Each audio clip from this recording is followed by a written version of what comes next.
Alright, hello everyone. Apologies for the late start here. I was trying to finish up the recording that I was putting together for FF14. Didn't realize 2 quests was going to take an hour and 15 minutes to do, but here we are. So that's complete now, so I'm just going to edit that, and hopefully they'll be uploaded within like the next week or so in a bit. I mean, there's a lot to go through there and chop around, but I'm hoping it won't take too long. Anyways, we are here with the start of Wright, Spirit of Justice. I guess we don't need to load. We're going to go to game select, and we're going to start a new game here. The final game in this trilogy, and the final true Wright game, because we only have spin-offs after this to get through. How's it going tonight, everyone? You think AI's bad court system? Look at this. What is this? The worst country to get arrested in. What country is that? Save me the I spoiled the clickbait title for me. What country is that video referring to? Japan. Funny you should say that. I can't tell if you are aware of the irony in saying that on a Wright stream or not, but very fitting nonetheless. Alright, so this is the second 3DS Wright game that they put together. I know pretty much next to nothing about this. I didn't even play the demo that apparently exists for this. I didn't even know there was DLC for this. Somehow I didn't even see the DLC that came out for this game. So yeah, I don't know anything. This was like, what, 2016? So already we're approaching the 10-year mark since the last game that featured Phoenix. But I mean we can count Great Ace Attorney. It was the same era, but it took a little while for it to come west, so it kind of counts. I'm counting Edgeworth 2 as a new game after all. I think Capcom is as well. So it's only appropriate that those do count. So it hasn't been 10 years since an Ace Attorney game. It's just been 10 years since a Wright game. There's a difference. On the western edge of the Far East. So is this like impossible mode for the localizers who just the kingdom of Kurain. don't want to even like mention anywhere outside of America? But now I guess this is a made-up foreign country, so it's fine. Are threatening to consume it whole.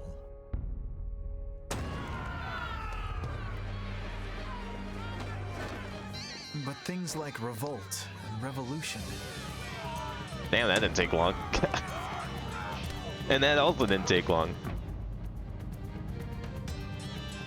Were the furthest things from my mind when I first arrived in this land. Still rocking that cell phone from 1999, Phoenix. Hell yeah. Don't let anyone tell you otherwise.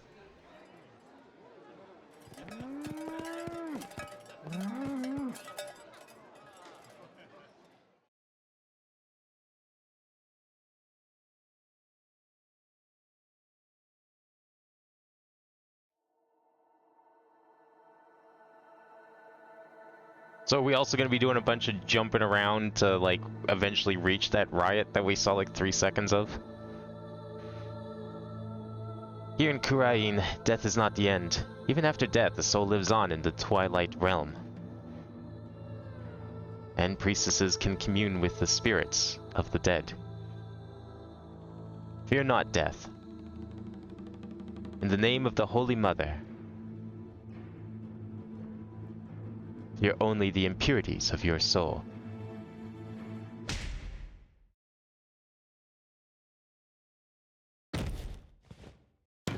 Oh. That looks like a pretty heavy object to kill someone with. Oh, look at this guy. Why is he like Asian Jesus?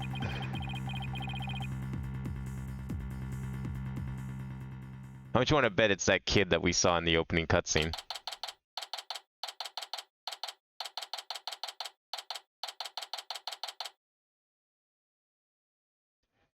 Don't know why they preface the game with that, but the timeline cases is a straight line at least. Okay, good. They always spoil the culprit in case 1, though. When have they not spoiled the culprit in case 1? Maybe like 3? Oh, no, 2. They don't spoil the culprit in 2-1. I'm pretty sure every other game, though, has always spoiled the culprit. Was it not spoiled in Apollo either? Okay, 2 games. 2 games where they didn't spoil the culprit. That leaves us with at least 4 where they do. And I honestly don't remember too much. Edgeworth, well, no, Edgeworth is different, because Edgeworth you kind of just come in with the case already started. You don't get to see the opening cutscene because it's different format. I don't know what Grace Atis Attorney does, but I don't know. It doesn't seem that weird to spoil the culprit in the first case. It's meant to be a tutorial after all. What is weird is that we're not starting in a courtroom in this one. We're starting on the streets. Phew, I'm finally here. So this is the kingdom of Kurain, is it? What a long trip. Wonder how many hours I was in the air. But just look at this place. Was he just here for sightseeing? Get a load of the street. Really feels like I'm in another world here. Oh, look at those parallax 3D effects. Big step up from the last game. And that gorgeous temple. I read that's the center of town.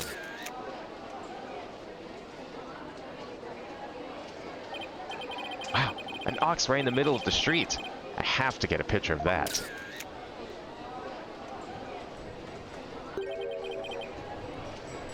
Oh, I wonder what kind of bird that is. I've never seen anything like it.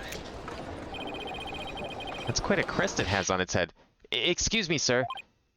What? Oh, yes? Pardon me, but are you Mr. Wright? Yes, that's right. Oops. Hope he hasn't been trying to get my attention all this time. Wait a minute, are you... That's right. I'll be your guide. At your service. I'm a monkey training at Temple, and I'll be your guide around town. Really? This is the kind of puns we're getting in this game? Oh, it's a foreign country. You know, we just make shit up. Easiest puns in the world. Don't even try this time.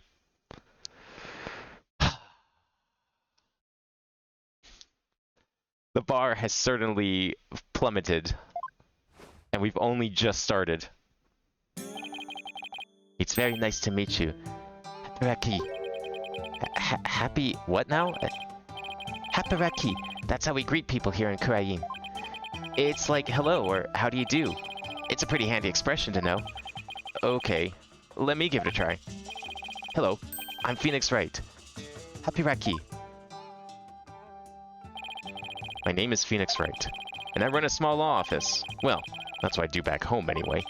Right now I'm just a traveler, a stranger in a strange land. I thought that was part of his hat. Welcome to our country. Welcome to the kingdom of Kurain, land of spirit mediums and mystery. This is for you, to celebrate your arrival. Speaking of mystery, what is this mysterious green lump exactly? Allow me to explain. This is a famous Kurainese sweet bun. It's called a magataman, or soul bun. It's shaped like a magatama. It's so yummy it'll send your soul straight to the Twilight Realm. That doesn't exactly make me eager to try it. Thanks. I think I'll indulge later.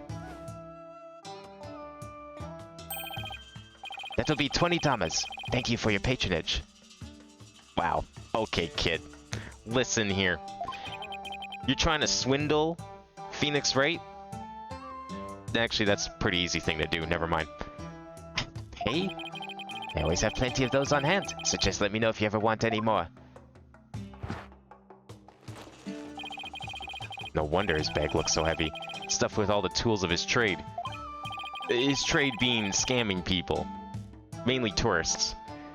Oops, I almost forgot to tell you something very important. It's about Miss Maya. She can't come to see you for a few days yet. Yeah, when I called her from the airport, she said she was still training up in the mountains. I told her I'd wait for her here.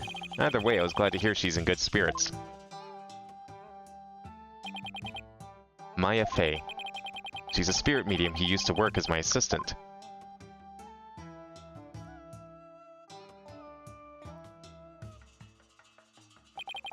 Came all the way up here to celebrate the end of her aesthetic training with her.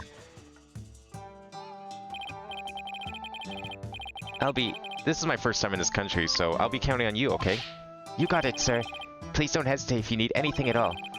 Maya was right when she told me I could leave everything in your capable hands, except when it comes to giving you free food. Apparently that's out of the question. Ah, shucks. She said that? Oh, that sure was nice of her. Had a chance to show Miss Maya around a little bit, too. There's one person Maya was worried about, it's me. Because we both know trouble likes to follow you wherever you go, she said. That girl worries too much. Yeah, but she sure came too early to the party, Mr. Wright, sir. I mean, Miss Maya won't be done with her training for another 2 weeks. Ugh. Hate to admit it, but I came early because I was worried about her, too. Oh well, you know. I thought I'd get in a little sightseeing first. 2 weeks of sightseeing? Does this man actually have money for once? You finally get like a big payday from one of his cases? Oh, a sightseeing. Well, I'm your man for that. Yeah, how much is it? I ain't agreeing to shit until you tell me how much it's gonna cost first. I'll show you all the best sights in this country has to offer. Thanks. That would be great. I guess Albie takes this job very seriously. Well, what are you waiting for? Those sights aren't going to see themselves. Yeesh, you don't have to shove. First up, Temple. Right there in the center of town. There's something there I really want to show you.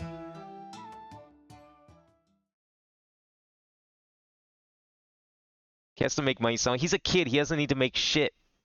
Go home to your parents, kid. Let them make money. Or at least if you're gonna make money, stop scamming people first. Wow, it's even more impressive up close. Allow me to explain. This is the heart of our town, Temple. It was created by the founder of Kuranism, the Holy Mother herself. I'm training right here at this temple to be a monk someday. I read that the people of this country are all adherents of the Kuranism. According to my guidebook, it's a religion in which ancestral spirits are venerated.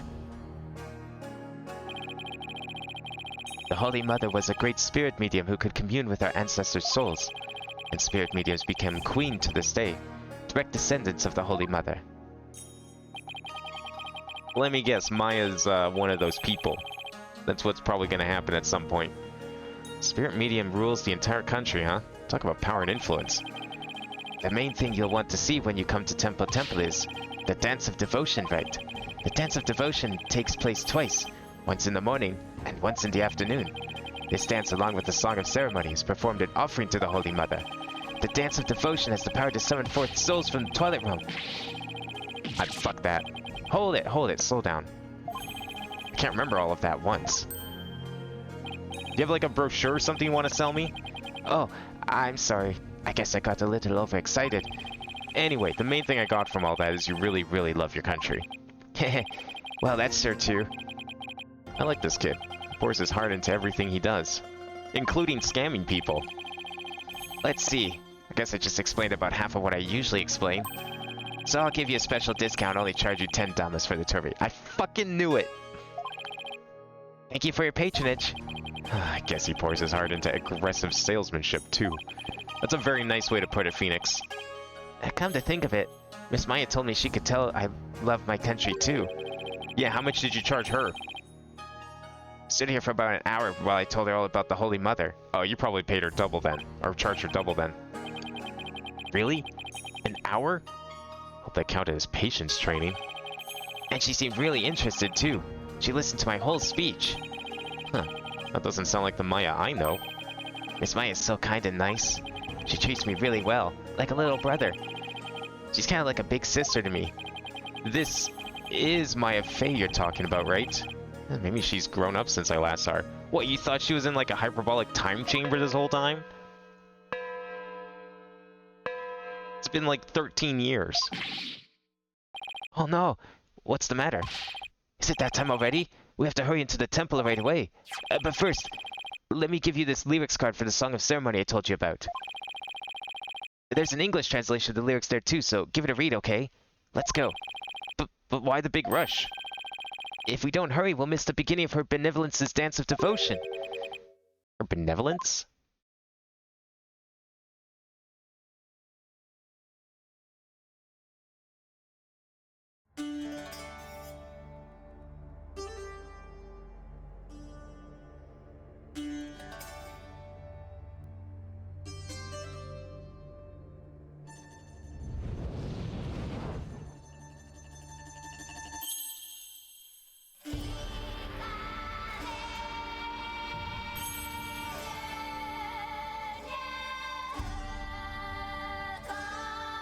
So I'm guessing this is supposed to be like China equivalent or something. Maybe not China, but like, what's that other country that's like near there? That's up in the mountains just west of it.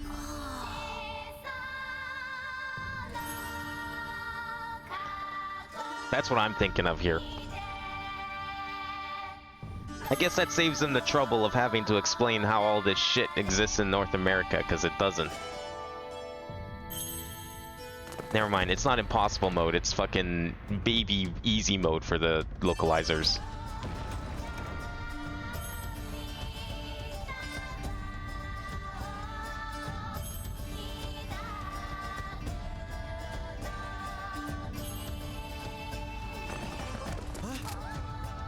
What the fuck? I'll be your guy. You're under arrest for treason. Wow. Kid, you know what? I'm not even surprised. After the shit he pulled on me?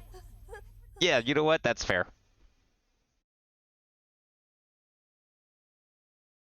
Now that is a look of scorn. Seems like some things never change, including the way courtrooms are laid out.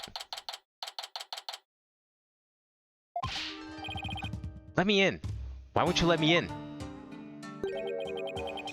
'Cause you're a foreigner. What business could you have with this court?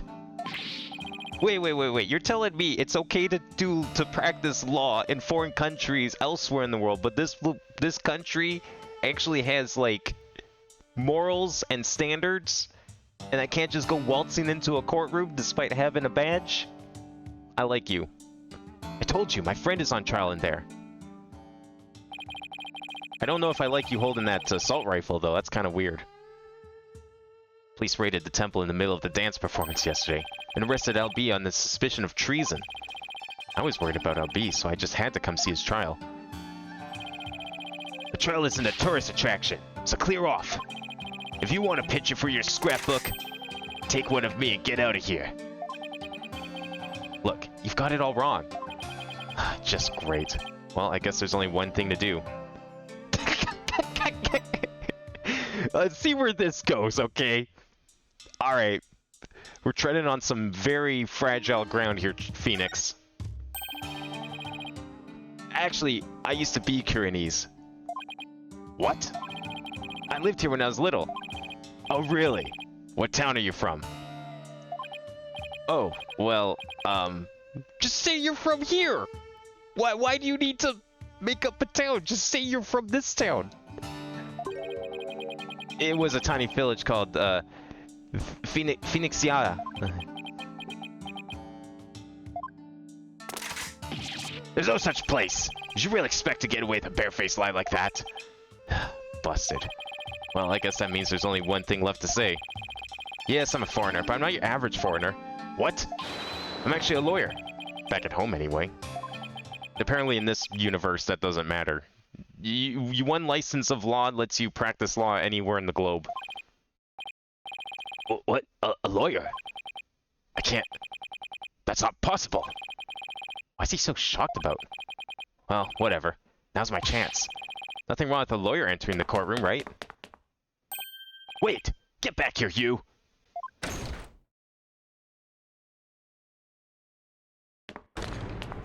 Whoa, look at this 3D animation! So this is a Kurinese courtroom.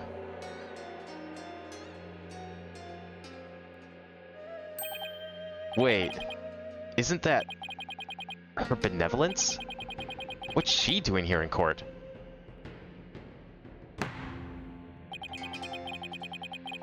I like how near nothing has changed. Like, there's even, like, is there just, does Pain have, like, a Kurinese relative or something over there? That guy looked pretty familiar.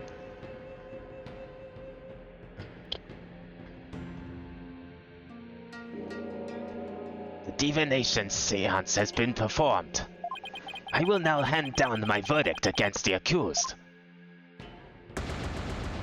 Well, that didn't take long. Damn, I guess we missed a trial. What? A verdict already? But the trial only just started. Yeah, well, apparently this kid doesn't have a lawyer, so... I guess he wasn't able to defend himself. Unless that's illegal here. Guilty? There's gotta be some kind of mistake. Please take another look. Seances performed by Princess Rafia are infallible. They show only the truth. What right do you have to question her abilities? But I didn't... Wait, that actually just is Pain. What the fuck happened to him? Isn't it ironic that you, a devout adherent of Kunism, would dare doubt her insight? Non-believers will only be met with suffering in the Twilight Realm, you know. But I didn't do it. Your benevolence. Allow me to explain, I beg of you. Be silent, impudent whelp. There is no merit to be had in indulging the ramblings born of a criminal's unclean soul. But... What in the world is going on here? The judge made his ruling based on something called a divination seance? I don't think you should be judging that, Phoenix, considering the kind of dumb bullshit you defended with. Oh yeah, so, you know, channeling a spirit, perfectly fine. A divination seance? No, that's where he draws the line. What is Albie's attorney doing? Nothing, because he doesn't exist. Wait a minute, where is Albie's attorney? Why is this happening? I didn't do anything wrong. Foolish child. Doubting the divination seance is tantamount to doubting the Holy Mother herself.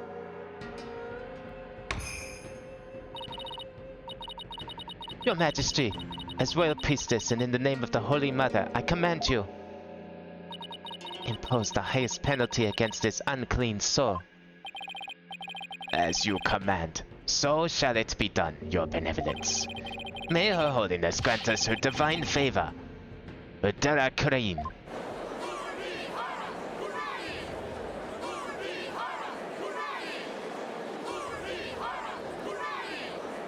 Objection! What? Sup, Pain? Which cousin are you? Maybe you're an uncle. Wait just one moment. You're... Ugh, me and my big mouth. Now what? Mr. Wright, what are you doing here, sir? Well, I'm in it now, so I have to do this right. Your Honor, it's too soon to give your verdict. This trial's only been underway for a few minutes. Excuse me? Who on earth are you? I'm... well... an ordinary tourist, Your Honor. Just passing through. Ah, tourist, are you? Yucky. But more importantly, where's this boy's defense attorney? Defense? Attorney? Whatever are you talking about? He doesn't need a defense attorney. Then what's the bench doing here? Wait, what? Of course you wouldn't be aware, being a foreigner and all. But we have no need for defense attorneys here in the Kingdom of Korean. We leave it all up to Benevolence's sacred power of spirit communion. A divination seances determine all. What? But surely you see how unfair that is. What kind of insane court system are they running here? Again, spirit channeling. You used it. What are you complaining about? You would dare mock me, you bob-headed buffoon? If you value your life, you will leave post-haste. Or shall I summon the bailiff? I feel like with that getup, you'll probably be summoning a different kind of bailiff. With a different kind of summoning ritual. Bailiff is that big scary dude with a big scary gun, isn't he? I'm sure he would be happy to oblige you with a bullet or two as a souvenir of your travels. At the cost of an arm and a leg, no doubt. Now hold on. Mr. Wright has nothing to do with any of this. LB. I appreciate what you're trying to do, Mr. Wright, but never mind about me. You just go ahead and go see Miss Maya. But that's not for another 2 weeks. He's got to do something with his time. This man doesn't know how to do anything else. But forget about me. You have to go now. I'm sure you can find another guide. There were lots more places I wanted to show you. But it looks like I won't get a chance now. I'm sorry. Yeah, I'm sure you're more upset that I'm not going to be giving you that fee. You're just upset you're not getting money from me. Poor kid. He's trying to put on a brave face, but look how terrified he is. What can I do? What should I do? Well, you know, the kid doesn't want us to be here. Guess we'll just go. The whole reason I came to this country was to see Maya. And I'm just an outsider here, with no knowledge of the way they do things. But I'm still a defense attorney, first and foremost. I can't just let a verdict be handed down with nobody standing in Albie's corner. If Albie doesn't have a defense attorney, then I'll do it. I'll defend him. Didn't you just hear? They don't have defense attorneys in this country. What the fuck are you doing? He just heard that they don't have defense attorneys, and then he admits he knows jack shit about the court system here. So his only logical response is to say that he'll defend this criminal. Okay. Defend him? You can't be serious. Did you hear that? Is he out of his mind? Heaven forbid. Defend me, Mr. Wright. What are you saying? You can't do that. I most certainly can. Don't worry. I'm quite used to tackling all sorts of trials. Besides, can you imagine how furious Maya would be if I let anything happen to you? Why does his face look... It looked off. Like he did that exact same pose in Dual Destinies and didn't look off, and now it looks off. It, like something seemed wrong with his mouth. I can't quite put my finger on it. Mr. Wright. You are but a naive tourist ignorant of our ways. But if you are smart, you are had to heed my advice. Do not pursue this matter any further. Looks like defending somebody is easier said than done in this country. Bailiff, throw this man out.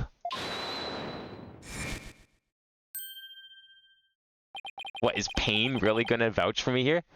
Your Majesty, if you please. You have something to say, Mr. Payne? Why not allow it, Your Majesty? Why not have him defend the accused? It could prove very interesting, right, Mr. Phoenix, right? Right, Mr. Whoever you are. Prosecutor, are you acquainted with this traveler? That's Chief Prosecutor, Your Majesty. And yes, I am acquainted with him. He's a defense attorney from my native land. I have dealings with him in the courtroom before. Oh, okay. I see what's going on here. Mr. Payne came to this country and saw an opportunity, and he took it. That's... What? Mr. Wright, you're a defense attorney?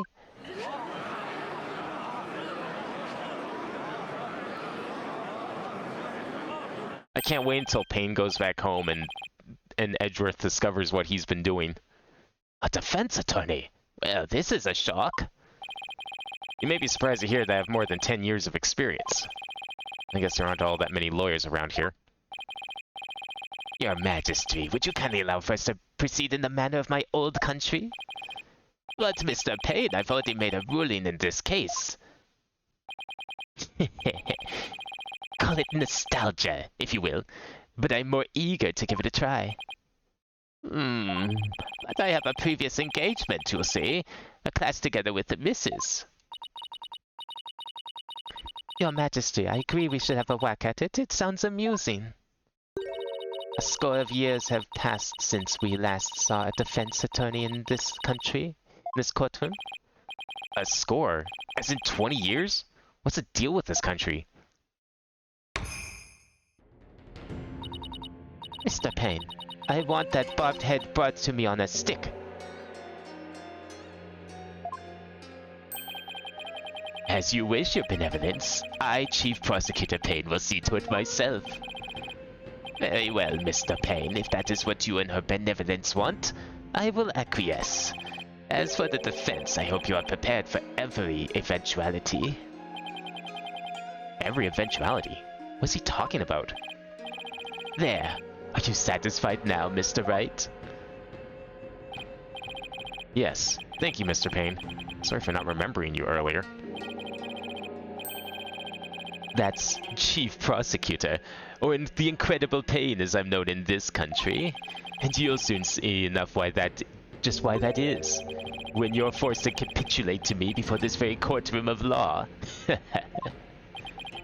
Why is he so strangely confident? And not only that, but what's with the gallery? Just you watch, that defense attorney will try and twist the truth. You can bet on it. Get him, Chief Prosecutor. Crush that defense at will. This is way more lawyer hate than even back home. Now, if you would please give your opening argument once again, Mr. Payne. Certainly, Your Majesty.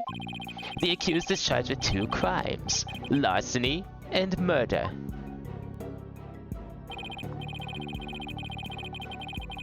Can't be a bad prosecutor. The country has no lawyers. I feel like you can't really have a prosecution if you have no lawyers. Like, if this girl is just doing like a divine seance anyways, and they're basing everything on that, why even have Payne here?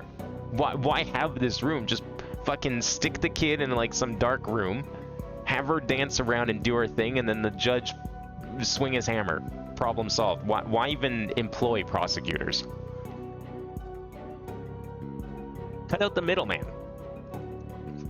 If they're leaving everything up to magic. Yesterday, the Founder's orb was stolen from the treasure room of Temple. In addition to the theft, 2 other things were discovered in the treasure room. The dead body of Mr. Patrol, the temple security guard, and... fuck off. The empty treasure box that housed the orb which Mr. Roll was in charge of guarding. We believe that Mr. Roll was murdered by the thief who stole the treasure.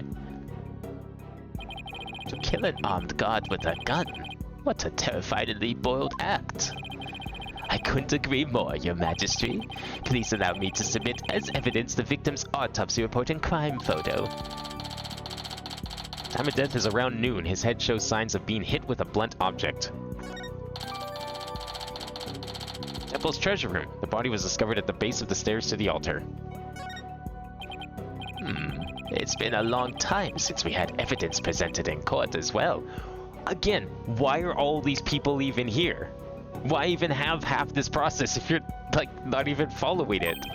It's kind of refreshing, actually. We may lie on our seances, but our police still carry out investigations. Just seems like a waste of time, if you ask me. Thus, any proof I provide is indisputable. Oh, really? Well, forgive me if I don't just take your word for it. I can check the evidence out myself by looking in the court record. We'll see just how thorough you and your police were, Mr. Payne. Such a deplorable crime. The audacity of stealing the sacred treasure of Her Holiness, our founding mother. It's a crime that strikes at the very heart of our nation. Exactly, Your Majesty. We mustn't let the culprit get away with these heinous deeds. Indeed, such deeds are best described as treason against the crown. Is this treasure really such a valuable object? How can you even ask such a thing? Of course it is. Why, sealed within this treasure is the very soul, the Mitama of the Holy Mother. Her soul is sealed within the treasure? I think I'll take that with a grain of salt. You don't believe it, do you? Of course I believe it. Something tells me I'd better play along. This kind of irreverence is exactly why I dislike defense attorneys so much. Your Honor, Your Majesty? What is it now? This treasure, I've never seen it, so it's a little hard for me to imagine. Could I see a photo of it or something? Of all the outlandish requests, you defense attorneys are truly beyond the pale. He's been getting awfully angry with me. And are those veins popping out of his forehead? It's forbidden for anyone outside the royal family to view the treasure itself. They say that anyone without the proper spiritual power would be blinded instantly. That is why the average person has never seen the treasure, Mr. Wright. I guess there are national treasures that are off limits to the public back home, too. For the benefit of the shamelessly uninformed defense, let me share this newspaper article. It includes photos taken about 8 years ago when the treasure was unearthed. These are the only public photos of the outer box in existence. What's more, the treasure box only leaves the temple's treasure room but once a year, for a special New Year's rite that takes place at the palace. Therefore, this treasure box has only ever been seen by a handful of people. So are you using that crown to hold your toupee on this time, Payne, or did you just get better glue? I hear there's been a sting of thefts lately of historic artifacts from the temple. Right, Your Majesty, inexcusable thievery of precious national treasure for personal gain. And the culprit is the accused. So he used his position as monk in training to get his hands on the treasure, is that it? The accused's family is by no means wealthy. To help with family finances, he works as a tour guide in addition to his aesthetic training. Thank you for giving an excellent outline of the case, Mr. Payne. Now then, no more questions from the defense, I presume? What? No, I do have questions. Even more? But you just asked a bunch. Well, make it snappy. My class starts in just a few short minutes. What, he's still planning on going to that thing? There's still a lot I don't know about the case. I should ask now while I have the chance. Let's see, what else do we need to know more about? How about the motive? What do you claim was the defendant's motive? Mr. Payne has already explained that. He wanted to sell the treasure in order to help his family with living expenses. Oh yeah, I guess it slipped my mind. I thought we were gonna go more about the murder part of it, but maybe that was just like an act of panic, I guess. So it's true that what you say about lawyers never listen to anyone but themselves. My apologies, Your Majesty. Please, let me give it one more try. Very well, if you must. Do we have anything about the weapon? I haven't really heard anything about the weapon. I mean, we know what it is because the intro, but technically speaking. Mr. Payne, what was the murder weapon? The murder weapon was the treasure box itself. The empty treasure box left at the scene had a large blood stain on it. How utterly reprehensible using the sacred treasure box for murder.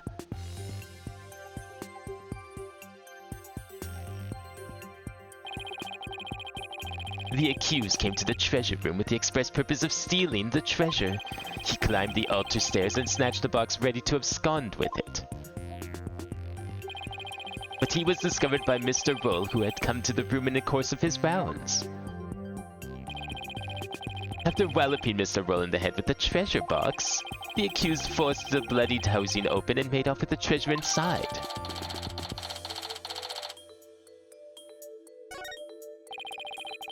But the defendant is just a little boy. I hardly think he would be able to hit the victim, a grown man, on the head. Very good point, Mr. Wright. But I'm afraid that won't help you. At the time of the crime, the accused was on the stairs leading up to the altar. Are you saying he had the high ground? The accused's elevated position would more than make up for their difference in stature. Yeah, I guess that makes sense.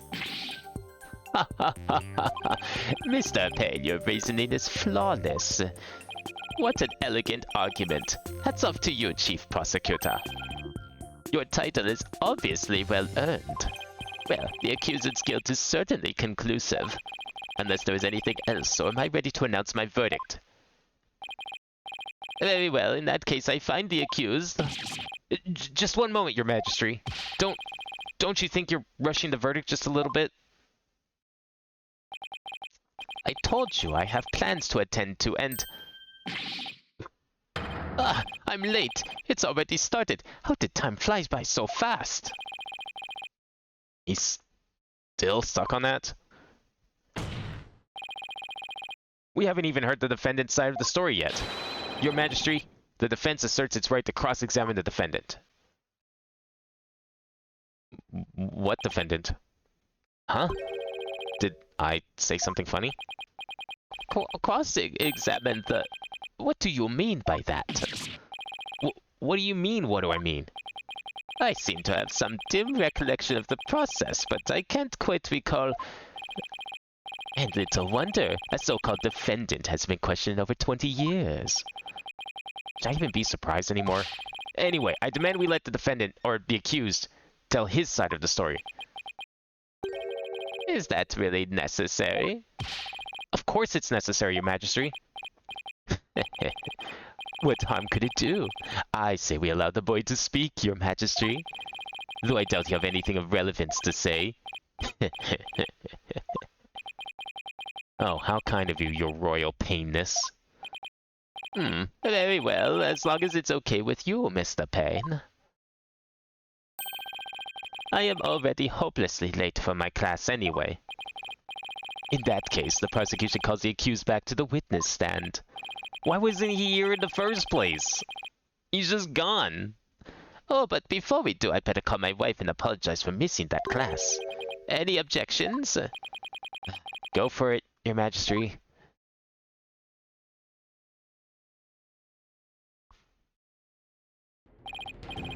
Accused, state your name and occupation again, if you would.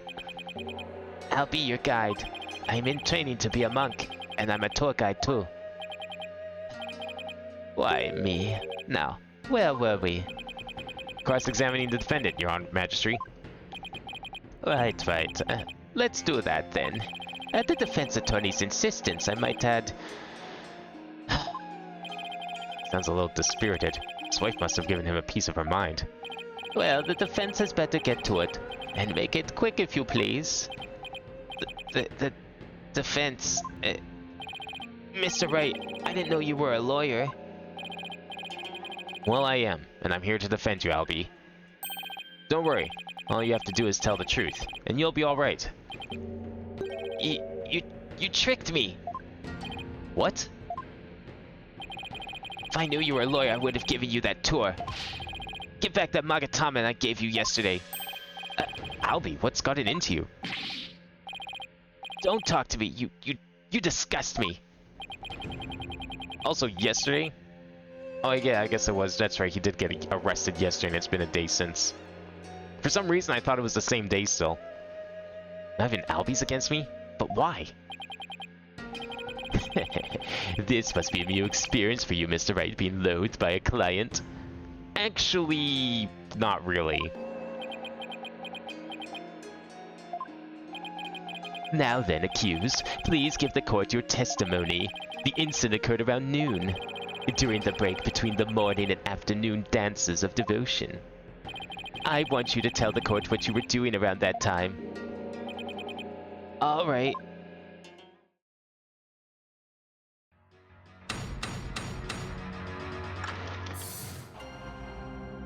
Oh, this is very different. I didn't kill Mr. Roll, I didn't steal the treasure. I am not allowed to go anywhere near the treasure room. I've never even seen that treasure box with the green Kuranese butterfly on it. When the incident happened, I was in the hallway planning out my tour route. Whoa, green? How did you know it was green? Were you well acquainted with the victim? Yes, he used to chat with me whenever we ran into each other in the temple. And Mr. Rowe was a monk in training when he was a kid too, you know. I bet Albie looked up to him. But he had to give that up and go work when his family needed money. That's why I became a god. But at least that way he could still stay on at the temple. He was so proud when he was put in charge of guarding that treasure box. He even got to carry the box to the palace for the New Year's rite. The victim's parents apparently both died relatively young, so Mr. Roll had to support his younger brothers and sisters as well. But even with his job as a security guard, I'm sure things couldn't have been easy for him. Sounds like his circumstances and Albie's were very similar. Mr. Roll encouraged me to never give up. Albie, you train hard and make sure you become a monk one day. Don't end up like me, he'd say. He was always cheering me on in my training, and in my tour guide business too. Why in the world would I kill a nice man like that? Yes, I see. You expressed yourself well. Defense, now that you've heard the accuser's account, you finally satisfied? If so, let's draw this to an expeditious conclusion. But, Your Majesty, I haven't even cross-examined the defendant yet. That wasn't the end of it. It's been so long, I don't rightly recall what this cross-examining thing is all about. A judge who doesn't know what a cross-examination is? What fresh hell is this? I really do wish I could remember how it works. Should I give the judge a refresher on cross-examination? No. Fuck you. Watch and learn. I better save my breath. Judge doesn't exactly seem like a model student. He'll just have to watch and see how it's done.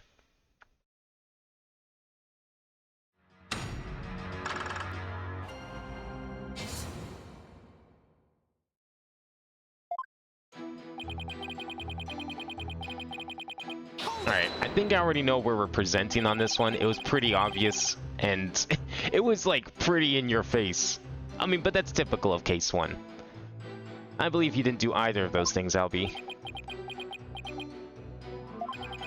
You do? But you're a lawyer, of course you'd say that. Now, there's no need for that. But he's right. Lawyers always claim their client is innocent even if they have to lie. Just like you're doing right now, accused. Don't let me in with that, lawyer. I'm not lying. I didn't steal anything. I didn't kill anybody.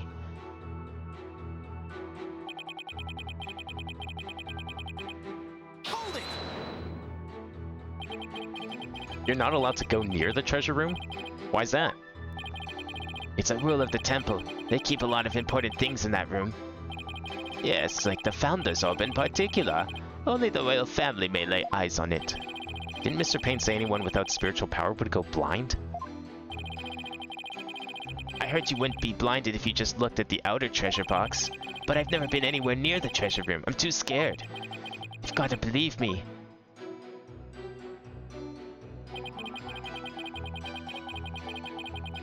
Yeah, like, look at this. It's so descriptive. That has to be it. A box with a butterfly on it? Yeah, you can see it in that newspaper article. Look. You know what we can't see in that newspaper article? Green. See? There's a relief of the Kuranese butterfly on the treasure box. Oh, this design here carved on the back of the box.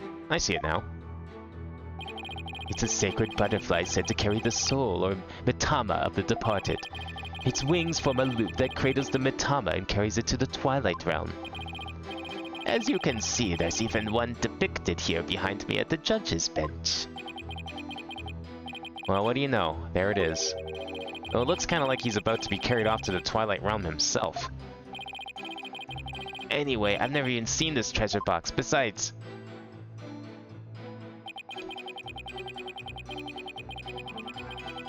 Hold it! Planning out your tour route? Yes, I was planning out a tour for you. For me? Well, thank you, LB. He was probably going to make it as expensive as possible, though. I wouldn't get your hopes up, Phoenix. I wouldn't have done it if I knew you were a lawyer. Wasted all that time on you. Give it back. Sadly, I'm a lawyer, not a Time Lord. Actually, as soon as he heard that's what I am, he's been like a totally different person. Certainly don't think LB committed murder. However... Don't talk to me, you disgust me. That outburst earlier makes me wonder if he's willingly telling me the truth. I better compare his statements in the court record carefully. If I find an inconsistency, I can present some evidence and maybe get him to open up. Oh, don't worry. I got evidence right here. Objection!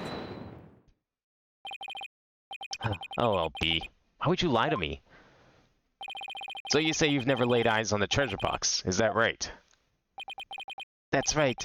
It's forbidden, so I'd never do that. In that case, how did you know there was a green butterfly on it? Huh? Because I saw a picture of it in that newspaper article. Nope, take another look. Those photos are in black and white. You can possibly tell what color the butterfly is from these pictures. Hold on, his bag. Did it just move? Polkunka. I beg your pardon? Kunka is a word Kuanese that people use when they're surprised. You just exposed a lie. So is this the power of cross-examination, is it? I should be the one shocked here by your shocking lack of understanding. But, just a moment. If the accused was lying, then that just makes him more suspicious than ever. Yeah, it kind of does, doesn't it? Thank you for finally agreeing. A judge that's, like, not an idiot. I'm not gonna lie, I don't like how Nick goes, why would you be so evil and mean to me by lying? It's just wasting time. He says that all the time, though. Like, he always gets fed up with how they're lying to him. You'd be fed up with people lying to you all the time, too, if you're their lawyers.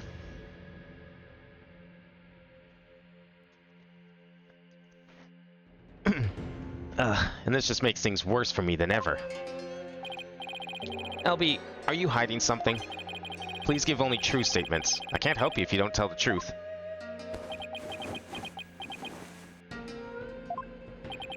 Darn, just can't seem to get him to open up to me. So, accused, you have seen the treasure box with your own eyes after all, haven't you? Well, maybe I did take a peek one time a long time ago when I was cleaning the treasure room.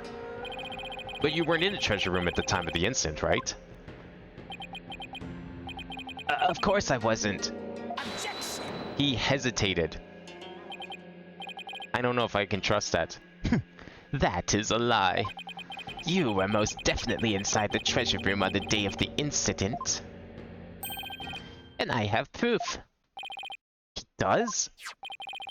This was found on the floor of the treasure room. It's a scroll entitled Notice and contains a list of temple monk duties.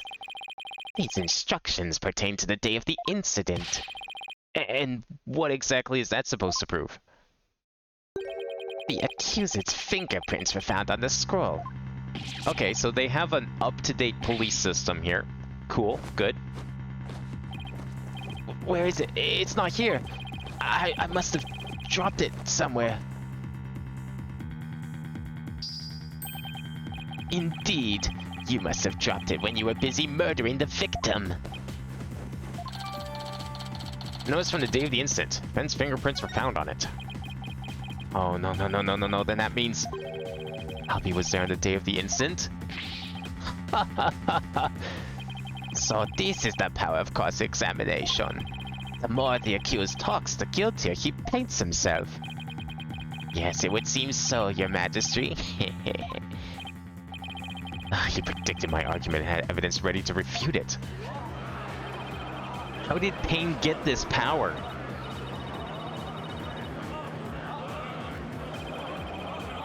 Benevolence already said the kid's guilty. Just declare him guilty and get it over with. No, everything's going all wrong. So, what do I do? As I suspected, this cross-examination session served no purpose whatsoever. No, you're wrong.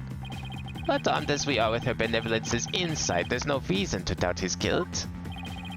And I guess I'll just have to poke holes in this insight of hers. By the way, this didn't prove to be very interesting at all, Mr. Payne. Nevertheless, I will now finally announce my verdict. Wait just one moment, Your Majesty. I haven't seen this divination seance for myself yet. As a defense, I have the right to check it. Is that really necessary? I have to get home and apologize to my wife. I guess you really did give him the business. Your Majesty, I enthusiastically support having Mr. Wright see the seance. You do? And why is that, Mr. Payne? Don't you want to see it? See the lawyer being utterly crushed by the power of the seance? And then watch him tearfully beg for mercy? Well now, I'm sure it'll make up for not getting to go to that class with your wife. It certainly does sound worth seeing, and it'd give me a juicy tidbit to tell the missus. I've been reduced to a juicy tidbit? Well, when you phrase it like that. Well, for an interloper, I imagine you do have to see it for yourself to be convinced. It's certainly unprecedented, but let's have the divination seance performed again. But then, right after the tearful begging, I really do have to be going. The only tearful begging is going to come from the prosecution when we're through. How pitiful the defense looks, still scrambling desperately for a foothold, blissfully unaware that defeat and despair are all that await him.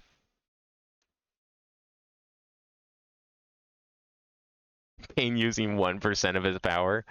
Wait, so if he's using 1% of his power now, how much of his power was he using in the past? Like, 0.1? Guy was an idiot. What made him, like, suddenly become so scary?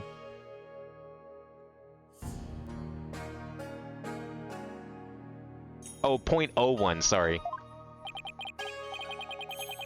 There she is, her benevolence.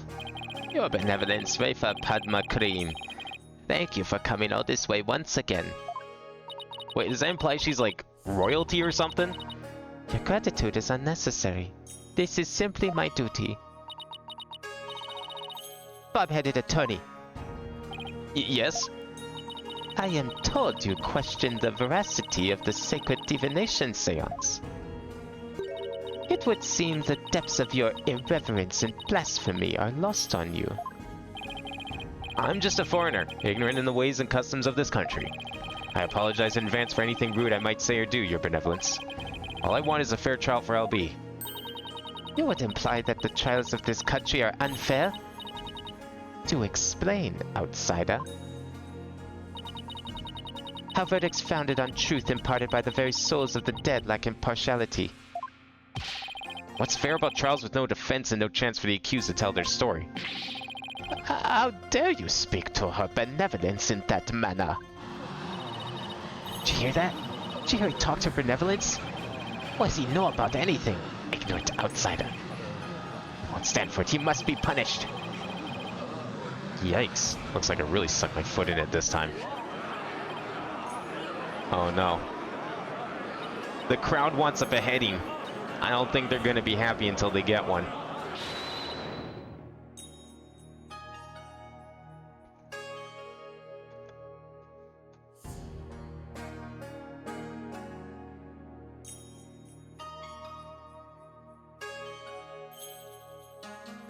Silence, once and for all. Is she standing up for me? Be not disquieted, my people. He merely expresses his opinion. Well, well. Looks like her benevolence is going to be more reasonable than I thought. Attorneys are ghastly creatures with souls stained black by brazen untruths. The words of a lowly worm such as that are not worth troubling yourselves over. Alright, I take that back. None of his prattling can sway the truth of my insights. Rest assured he will soon see the error of his foolish ways. Now then, your benevolence, the divination seance, if you would. Certainly. Nina, my robe.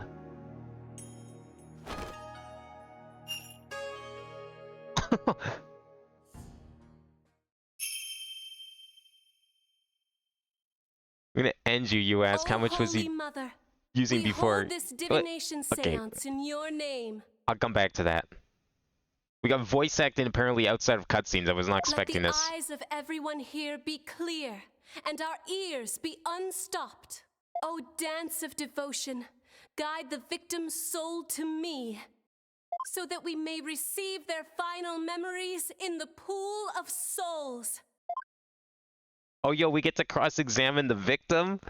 Now that is a twist. I like this. Why haven't we thought of doing this before? You know, especially with Maya on our side this whole time. Why weren't we cross-examining the victims more often?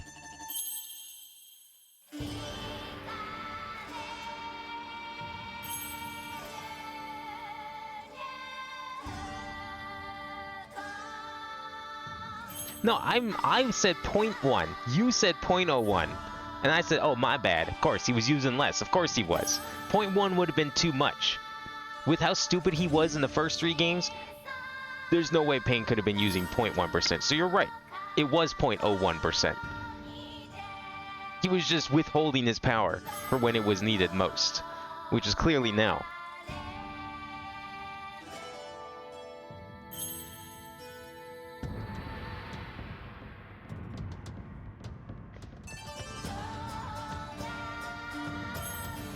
Now, does this type of, well, I guess this type of this isn't channeling in the sense that Maya does. This is just channeling into the pool so we can see their memories.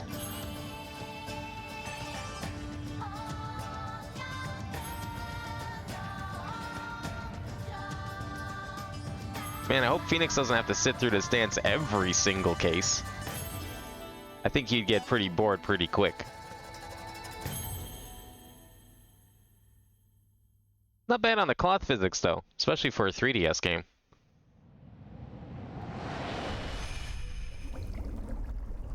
You know, I can't help but notice, but maybe I'm incorrect about Dual Destinies, but weren't all of Dual Destinies' big animation scenes, at least in this, like, trilogy, weren't they all in, like, 1080 widescreen?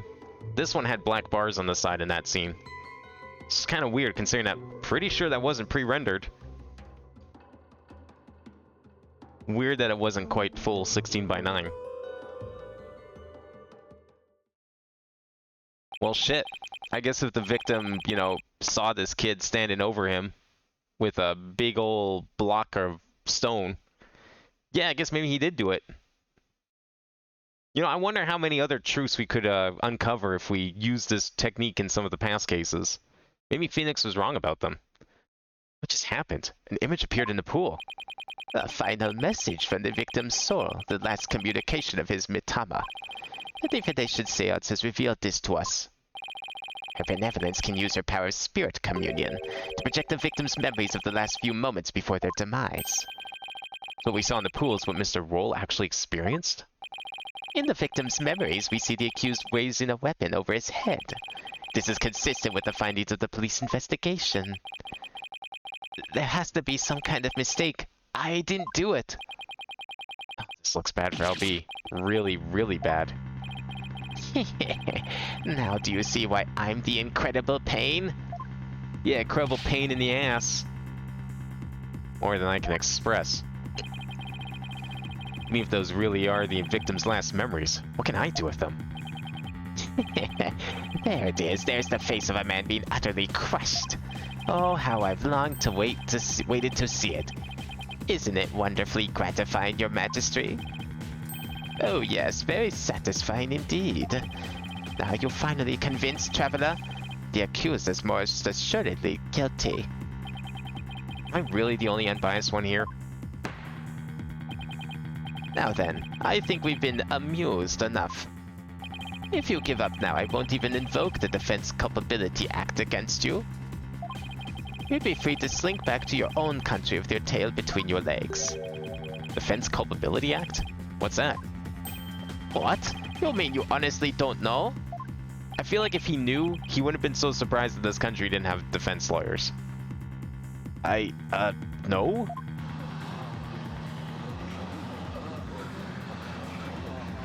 Oh, I was joking before, Duck. You're telling me we actually do have to watch it every single time?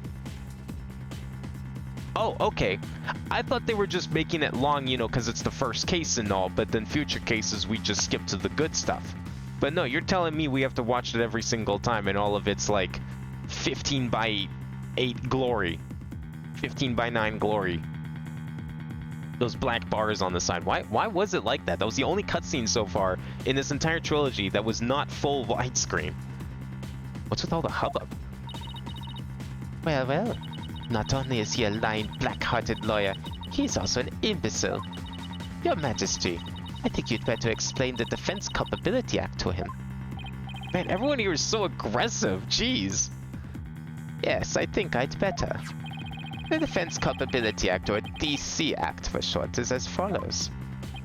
In the name of Her Eminence, those who would support criminals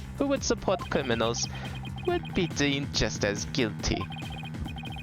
In other words, if you help the accused by defending him and he is found guilty, you will receive the same sentence as he.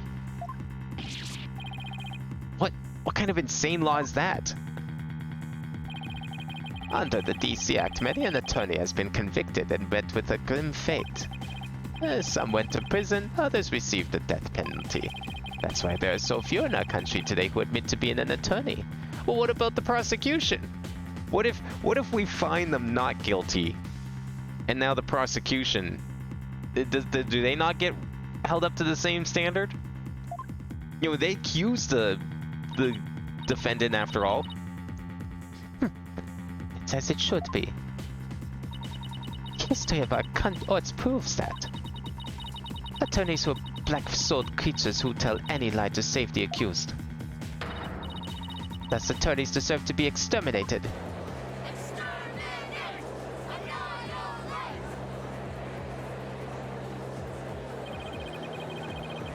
Yeah, I know it's a Defense Act, but is there like a prosecution version? I feel like that they should be held to the same standard. I don't care if it's called the Defense Act. What if we find them not guilty? What then? Now the prosecution is the one on the opposite side.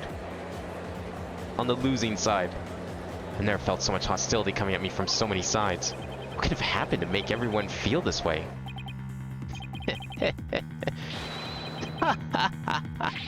You fell right into my trap, Phoenix, right? Your win streak against me and my brother ends today. With the seance and the DC Act on my side, I'll finally get my revenge. So that's why he was eager to have me defend Albie. This is what it all came down to. This is 2% of his power right here. He's going to kill Phoenix Wright. Chased out and humiliated back home, fate brought me to the foothills of Korean. I thank my lucky stars that I'm chief prosecutor here now. Oh, you're chief prosecutor here. I thought you came here and just pretended you were chief prosecutor. My bad. Didn't know you had such a high standing here in this country. Defense, know that if I rule the accused is guilty, you will go to prison too. That explains Albie's reaction earlier. Maybe we'll get to be cellmates. I'm sure that'll make Albie very happy to be bunked with a lawyer. Defend me? Mr. Wright, what are you saying? You can't do that? Your Majesty, isn't the prison sentence a bit lenient? After all, we're talking about treason. One should pay for such a crime with one's life. Oh my god. Thane really has it out for Phoenix. Yes, I believe the death penalty might be appropriate under these circumstances. The death penalty? No way. You're kidding, right, Your Majesty? Do I look like I'm kidding? I'll have you put your life and your dark tainted soul on the line here. Death? This can't be happening. The courts of resignation. Our courts are well known as thus. In this land where my seances provide the truth and no attorneys can intervene. Criminals know that all they can do is resign themselves to their fate. Oh, foreign lawyer, I ask you once more. Are you sure you still want to defend the accused?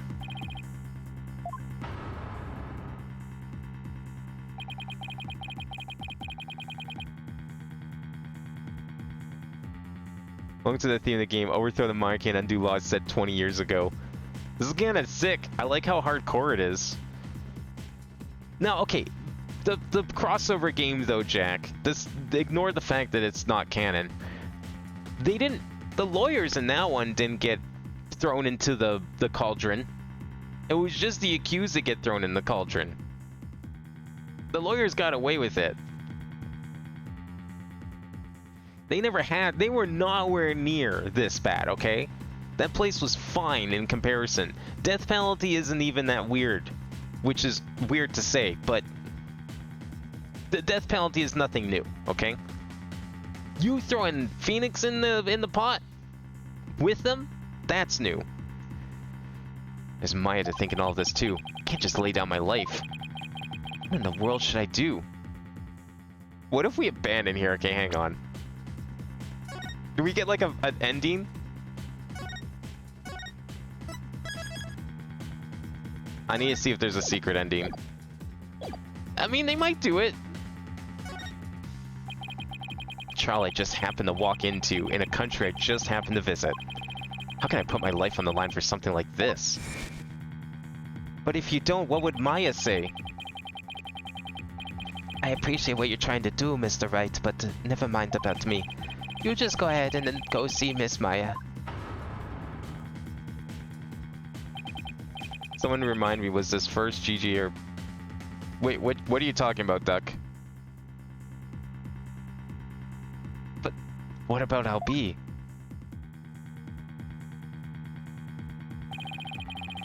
She's kind of like a big sister to me.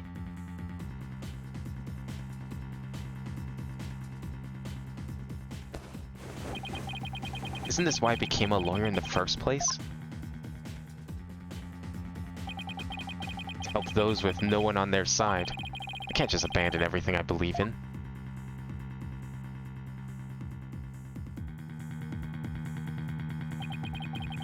All I can do now is stand firm and fight.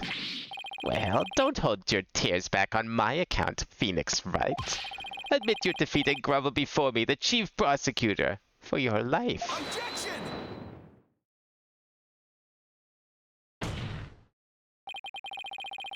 Even if it means being subject to the Defense Culpability Act.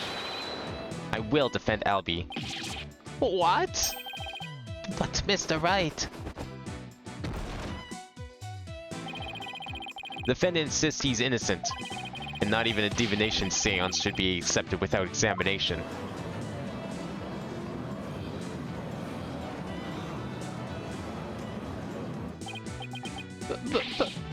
Oh, Kunka! But if I'm found guilty, you'll get the death penalty too. Even knowing that, you still want to defend me? I don't know what happened in the past, but it looks like everyone in this country considers lawyers to be liars. So I can understand if you don't believe me, but I still believe in you and your innocence. Yeah, okay, you know what? That's what it is. His smile is too detailed now. They did something to it.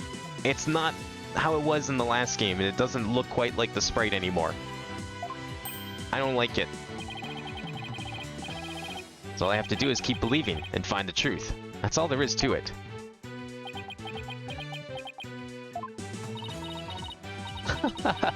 Bob-headed attorney, you continue to amuse me. Though your barbed jabs are proving to be more than mere jokes. Your benevolence. Believe me when I say that this attorney will knock your insides out. Ooh, new sentence. Insolent, disrespectful attorney. You'll have plenty of time to regret your folly in the Twilight Realm.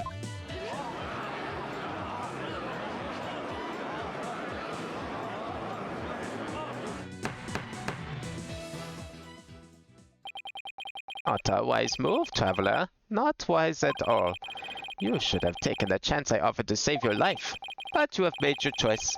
The Defense Culpability Act will be applied in this case. And with this verdict, you both soon be parting with your heads. Jesus. He looks smug as fuck here in DD with confidence. Yeah, I mean, okay, he looked smug in the 2D games, though, is the thing. Smug and confident. It's just like, I don't know, just the mouth is too detailed now. It's something about it looks off, like the model's just slightly different. You know, it's the same thing with, like, Edgeworth's animations in the last game. The souls of the departed speak only the truth, and I but give their messages a voice. If you think my insights contain falsehood, I challenge you to prove it.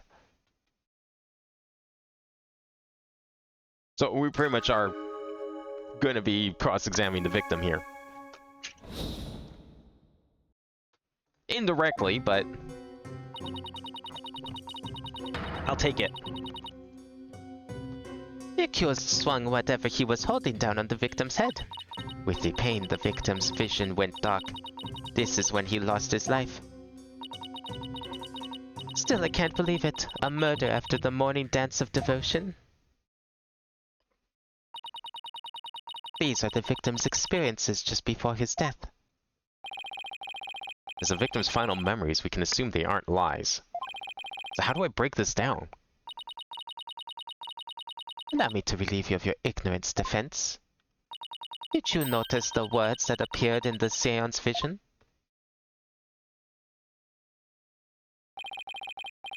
Yeah, come to think of it, I did see words, like Song of Ceremony and Incense. The victim's final memories are not limited to sight alone. Sight, smell, taste, sound, touch, all is laid bare in the pool of souls. So what Mr. Roll experienced with his 5 senses appears in the vision as words, right? Precisely, and by examining these sensations, we can perceive the victim's final moments with unparalleled clarity. Works for me. I can use all the extra information I can get. Now to find a contradiction between her insights and the seance vision. Your Benevolence, I ask you please show me the seance vision again. Very well.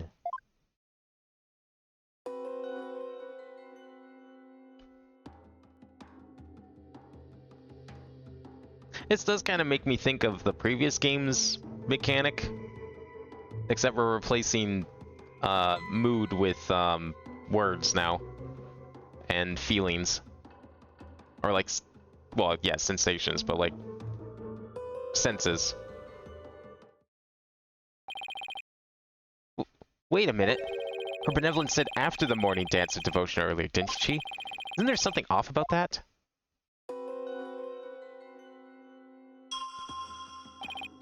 First, I'll use A&D to make my way to the insight that seems off.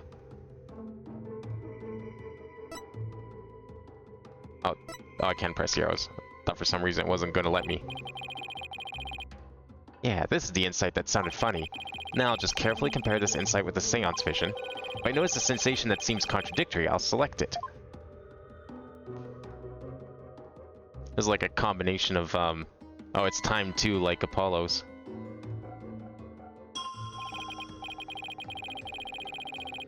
This is it. This is the part of the vision that contradicts the insight. Now I just select the sensation I think is inconsistent and present it.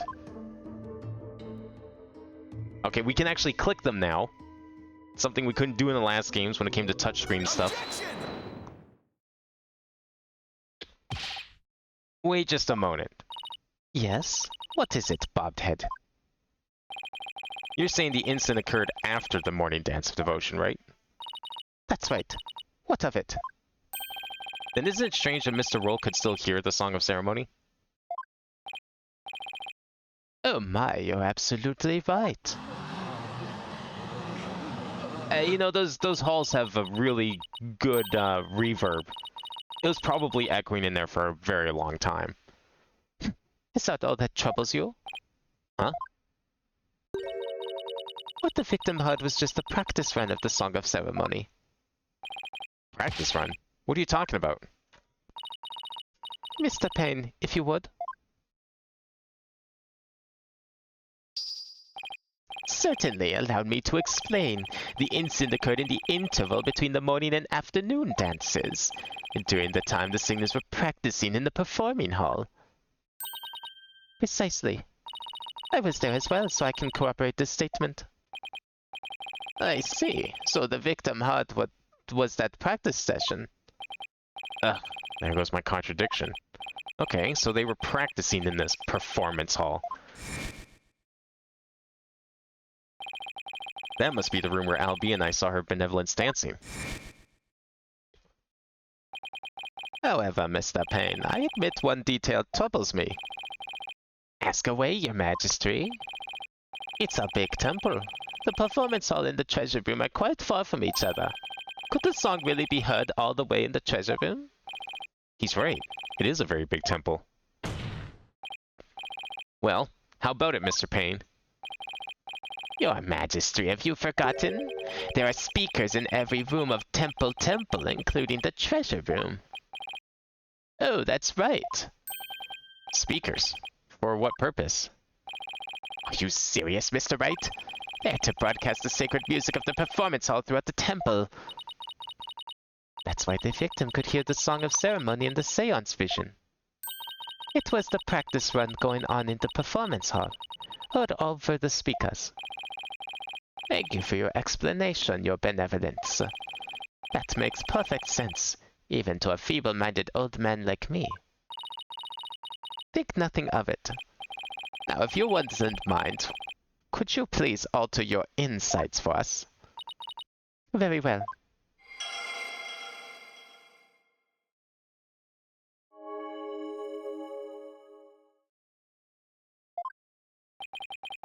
I think I'm getting the hang of this. If I point out an inconsistency, she'll update her insights accordingly. So if I keep pointing things out, maybe I can knock all of her insights out after all. I better find another inconsistency, no matter how small.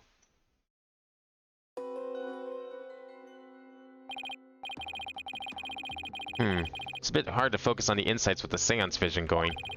I'll try using pause to temporarily stop the vision. There, I paused the vision. I think I can use M and B to jump to different parts of the vision. I'll try moving the Mitama mark to the flashing red panel there. Okay, now that I know how to get around in seance visions, it's time to find inconsistencies between the insights and the vision.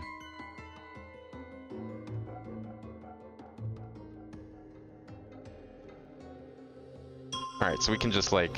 So how's this work? So it shows different steps of the animation. So I'm guessing we only really need to worry about lining it up with one of these 5 points. And one of these statements. With the pain, the victim's vision went dark. This is when he lost his life. Okay. But there never was pain? Oh, there's the pain. Okay, so it's not super accurate because... Wait, but the pain came later. With the pain, the victim's vision went dark. The vision was already dark when the pain came. But... yeah, like the pain came after it all went dark. How do I point out the lack of pain here during the black part? I mean, the lack of pain is what's clearly the contradiction here.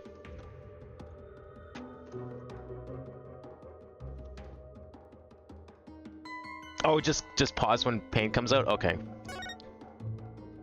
Okay, so now it's so this would be the time to click on. Okay, and it also tells you what sense it was.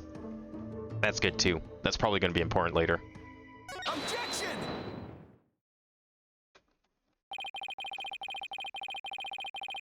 You're saying the victim's field of vision went dark right after he was struck, correct? Of course, as anyone with eyes can see. Well, pardon me, but I must disagree. What? Your benevolence, please take another look at the exact moment the victim felt pain.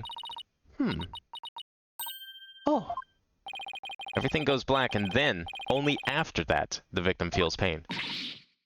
Inconceivable. This places the order of events at odds with what you say happened. Volkunka, your benevolence, what is the meaning of this? I cannot be wrong. My insights are beyond fallacy. Well, something's wrong here. And either way, it's your fault, because you're in charge of all of this.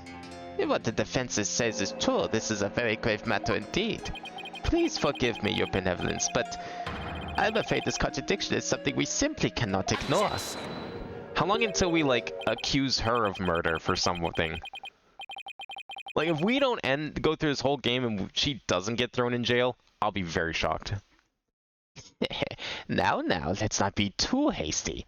Your Majesty, I think I can clear this up. You have something to add, Mr. Payne? 1,000 apologies. It seems the prosecution has failed to make one tiny thing clear.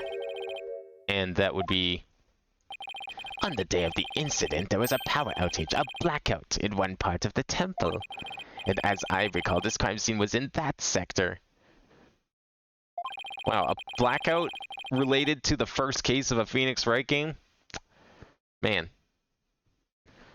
Who would have seen that coming? The power outage must be why the victim's field of vision went dark. I apologize for neglecting to tell the court this detail. I'm afraid it slipped my mind. Who would accuse the princess of... I don't know, but, like, she seems suspicious. Look at that smug smile on her face. She will commit a crime. And she will think she can get away with it because she's the princess. Or whoever she is. Benevolence or not, she's gonna get thrown in jail. Or rather, you knew all along and only letting it slip now that's convenient, Pain. The power outage knocked out both the lights and the speakers. There was a blackout there, was there? Well now, that explains everything, does it not? What do you mean, Your Benevolence? Please share your thoughts with us, if you would. The blackout occurred when the accused and the victim were faced with one another. Fearing the victim would flee under the cover of darkness, the accused swiftly brought his weapon down on the victim's head. I see. That makes perfect sense, Your Benevolence. Wait, but that doesn't make sense because then how did he hear the music then? I was thinking the same thing. But once we get back to the seance, I think we'll see. Didn't the music stop? Oh no, it didn't. That's true, the music didn't stop. It was still going even when everything went black. It was one of the things that was still going on. So the victim was struck right after the lights went out. The depth of your insight is awe-inspiring, Your Benevolence. Give her a hand, everyone. Hey, I want to live long and prosper too. Enough applause. You flatter me. Now, Your Benevolence, in light of this new information. Yes, of course. I will alter my insight.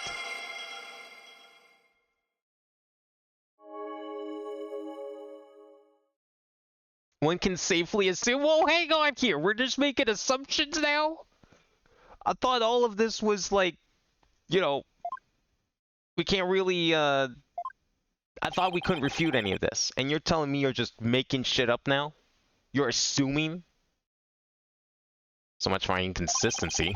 At least I was able to draw out some new info. And with new info comes a chance to find new inconsistencies. Now to compare the insights with the vision can, see what else I can dig up.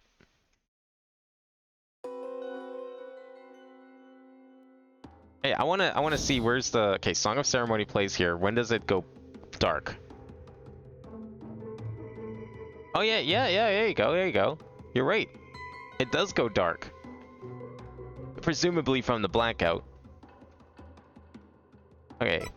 One can safely assume the accused struck the victim the moment after the blackout began. Okay, when did the blackout occur? I feel like that's still wrong.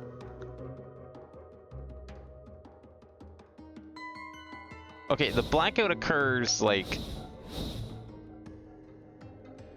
here. Is this not saying the same thing? Are we still not, like, saying how... Or are we, can we also safely assume that he only got hurt when the pain shows up on screen, and therefore, the blackout occurred first? The moment after. I wouldn't call this a moment after. Look! It came back, and then it happened. Something's up with that. Song of Ceremony, the victim heard was a practice run through the temple speakers. But if there was a blackout, then how did he hear the Song of Ceremony? Do we want to use it here? Is this different? I'd imagine this is different. I'm gonna try it. Objection! Yes, I finally found it. This is the gaping hole I've been looking for. Your Benevolence, as impressive as your spirit communion power is, it's not infallible. You'll never know when to stop talking, do you? I hope you realize your words are an insult to all adherents of Kureinism. Defense, watch what you say. If you don't mind that tongue of yours, you won't have one left to mind. It's certainly not my intention to insult spirit mediums. Maybe I'm the one who needs to learn when to stop talking. Maybe I'm not the one who needs to learn when to stop talking. What malarkey? Look, some of his best friends are spirit mediums, okay? He's got the spirit medium pass. I believe you said a few moments ago that the victim could hear the Song of Ceremony thanks to the temple's speakers. But then, how do you explain how the victim could still hear the Song of Ceremony even after the power went out? Oh. This contradiction of facts can only mean that the Song of Ceremony Mr. Roll heard was not coming from the speakers. What? Impossible! What are you saying? That the song he heard was coming directly from the performance hall? That's exactly what I'm saying. It's the only possible explanation. But the scene of the crime was nowhere near the performance hall. Right. The song couldn't make it all the way to the treasure room. Not unless... You mean to say... Yes, the treasure room was not the actual scene of the crime. It must have been somewhere else. Somewhere closer to the performance hall. You can't be serious. There's a glaring contradiction in the claims of her benevolence and the prosecution. Therefore, the defense insists that this case be thoroughly re-examined.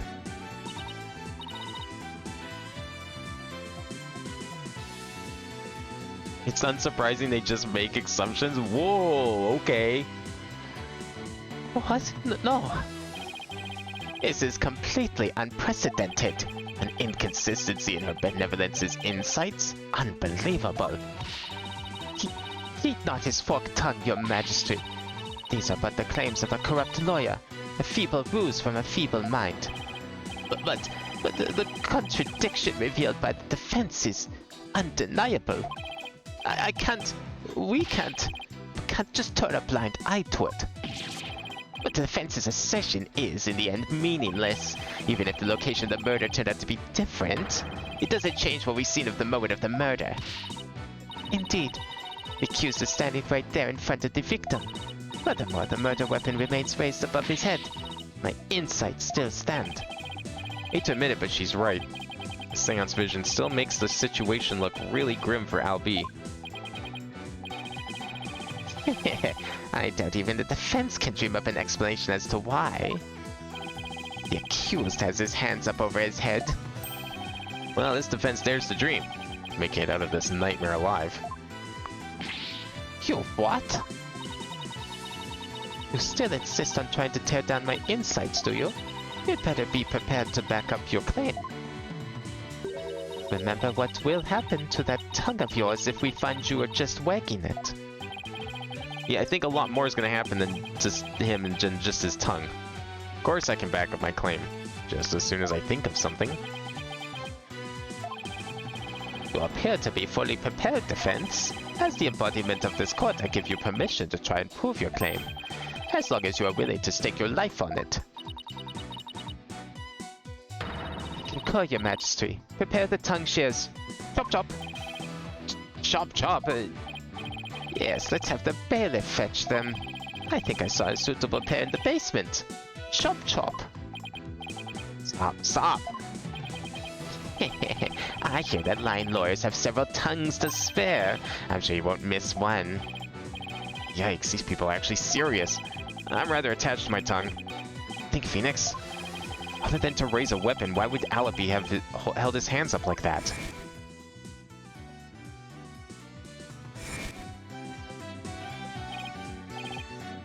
Ah, so that's why. The reason the defendant held his hands up over his head can be explained by something in the crime photo.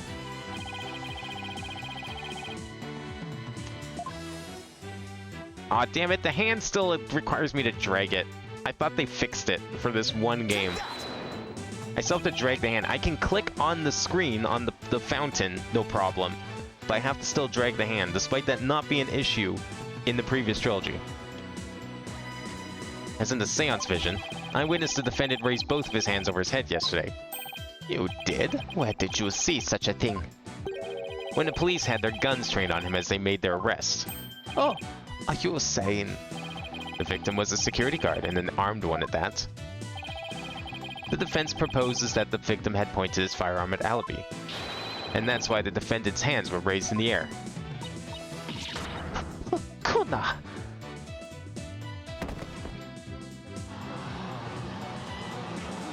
I think we killed her. Is that going to be a problem? Who would have thought the seance vision could be interpreted that way? This is not possible. It can't be. Not bad for a total knockout. How dare that lawyer devil go against her benevolence? He's no better than that traitorous snake, Dirk. Traitorous snake? Dirk? Who's that? No, I can't believe it. A contradiction in one of my insights. There has to be some kind of mistake. I won't accept it. That's right, your benevolence, and I won't accept it either. It goes against all we hold sacred. Throw him in jail immediately for less, Majesty. What? Throw him in jail? No, don't make him throw him in jail. Ugh. These people are definitely not my fans right now.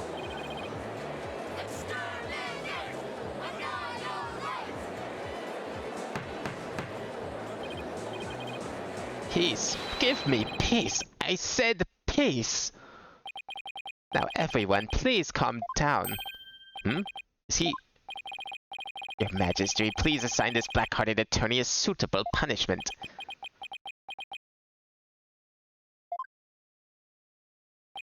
No, I can't charge him with less, Majesty. What? What? But why not, your Majesty? He was simply following the proper procedure for defending the accused. There's nothing unlawful about that. But, your Majesty, don't you want to wrap this trial up quickly? Why not just give your verdict? Then you can go home and make it up to your wife. Can't end the trial now, not when we just learned new information about the case. Your Majesty, not you too. You would honestly entertain the idea that my insight contains a contradiction. Truly, it is shocking. In the 20+ years since the DC Act went into effect, such a thing has never occurred. And to be honest, I didn't want to believe it either. I can't believe even this judge is like, you know what? I changed my mind about this judge. I was like starting to think this guy was just as corrupt as everyone else here. He doesn't seem that bad. But with his life on the line, the defense pointed out an inconsistency, and it is our duty to scrutinize it to the satisfaction of the law. You dare go against a royal priestess, you non-believer? I'm telling you, she's gonna get fucking arrested. It's gonna happen. Either she goes to jail, or I defend her from going to jail.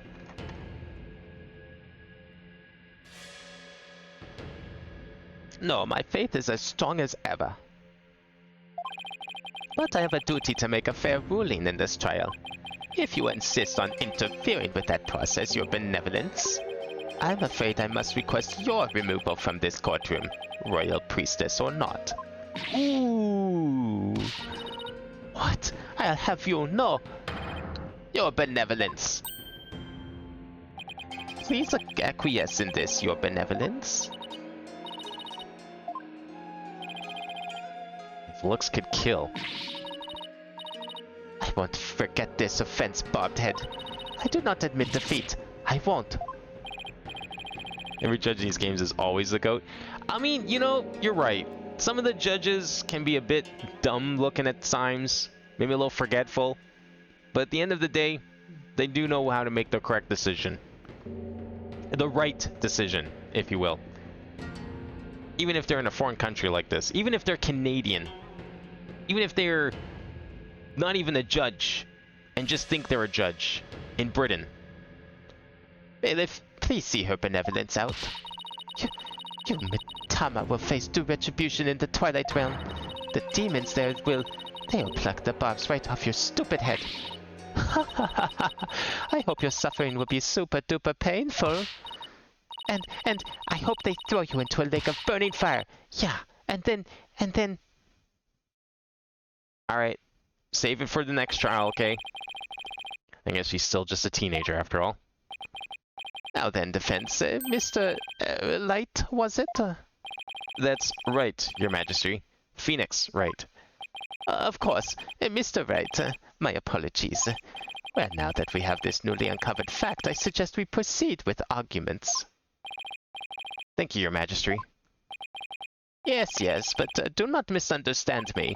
This doesn't mean I trust you completely. I will be keeping a close eye on you, so don't even think about lying to this court. I understand, your majesty. Phew, maybe now we can finally run a real trial.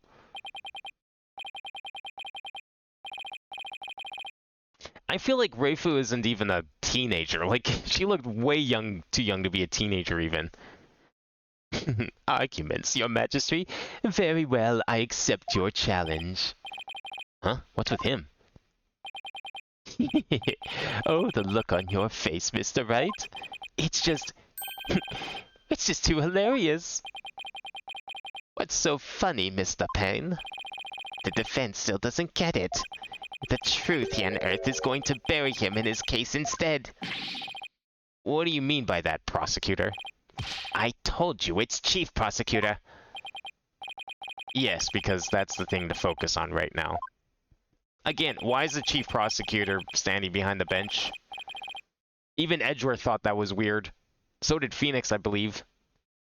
The defense is digging its own grave. Consider this, Your Majesty. Why would the victim, a security guard, point a gun at the accused? Oh. Oh, indeed, because the accused was about to commit a theft. But a theft isn't murder. It's the only logical explanation. Oh yeah, we can check the court record. How old is she? Oh, she's here. 14! Okay, barely a teenager. I was thinking she was like 11 or 12. What? That does sound pretty logical, actually. It doesn't help the accused's situation at all. If anything, it makes him look even more guilty. Yes, I have to agree. Allow me to spell out this truth the defense didn't bother to think through. Mr. Roll came across the accused just as he was trying to steal the treasure. The guard pointed his gun at the accused, and just when the power went out, the accused murdered the victim and hid his body in the treasure room. Hand truck for moving heavy treasure around is stored in the treasure room. The accused could have easily moved the body with that. And after all that hard work to knock down those insights. Backed into the old familiar corner once more. Mr. Wright, do you have a rebuttal?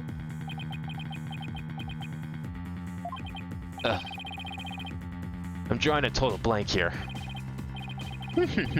I hope you're ready to climb that scaffold. I asked you a question, defense. I've got nothing. I can't think of any grounds for an objection. The only thing to do at this point is ask the defendant himself what happened. I don't know if Albie will cooperate with me or not. Wait, they arrested a 9-year-old? Is that how old he is? Oh shit, you're right, he is 9. I didn't even realize that. What the fuck? Is that the youngest defendant we've had? We've had Pearls, but that was a witness. She wasn't arrested. Pearls was 6 when we cross-examined her. But I think that makes him the youngest defendant.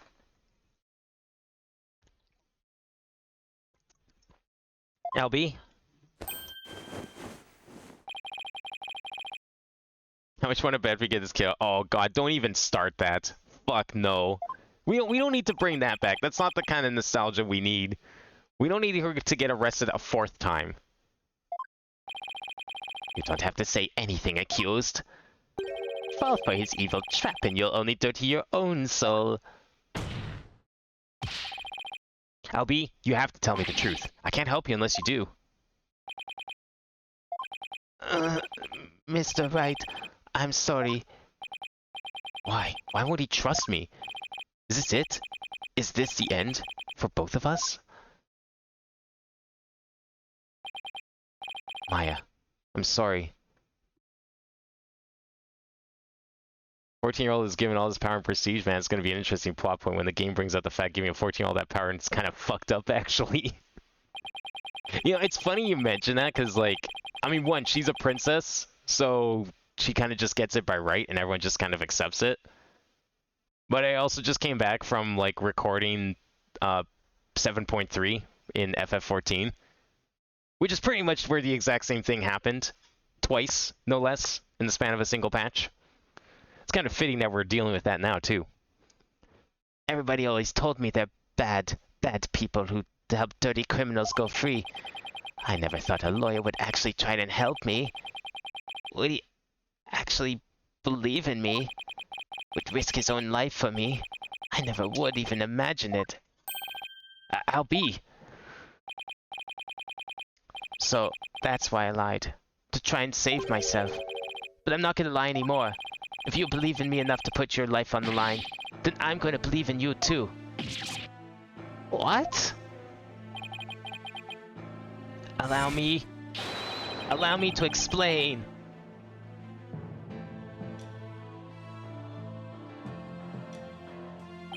Now we're talking. Time to finally get to the bottom of things.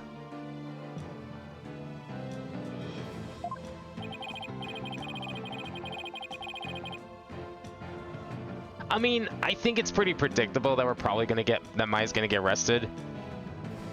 Especially if it's like the next case, then yeah, I kind of saw that coming. If it's any other case though, then yeah, I feel like that might be a bit spoilery.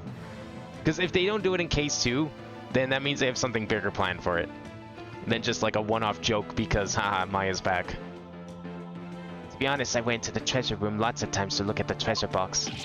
Even though the temple told you you weren't allowed to go anywhere near it. Yes, I'm sorry. Mr. Roll even saw me once and scolded me. But that box is so beautiful, the way it glows in the dark. I couldn't help myself. Wait, it glows in the dark? That's right. It's covered in this special mineral called fluorinite that makes it glow. It's absolutely breathtaking. It's a real shame they don't put it on display for the public. Can you imagine how many people would go on night tours of the temple if they did? I've only applied such passion to telling me the truth earlier.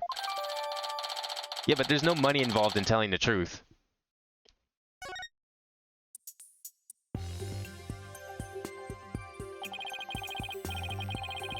On the day of the incident, I was on my way to the treasure room again, when I ran into Mr. Roll on the Great Stairs. So those were not the treasure room stairs in the seance vision. No, they were the Great Stairs that connect to the hallway. Makes sense. The vision wasn't clear enough to show us what was at the top of the stairs. We alternate cases in the game, one here with Nick, then one back home with Apollo. Wait, we go back home? The fuck? I thought they were gonna come over here for some ungodly reason. Well, how the hell is the plot supposed to connect with that in mind? Now you have me even more intrigued. All of a sudden, Mr. Roll drew his gun and threatened me with it. I quickly put my hands up. Mr. Roll, he acted so scary. And for some reason, he had his scarf over his mouth. I couldn't read his expressions at all. Just then, the power went out, so I took that chance to hightail it out of there. I ran for my life. Even now, when I try to think back on it, all I can remember are the gun and the piercing look in Mr. Roll's eyes. That must have been when I dropped the notice scroll. Which means someone else brought it to the treasure room along with Mr. Roll's body.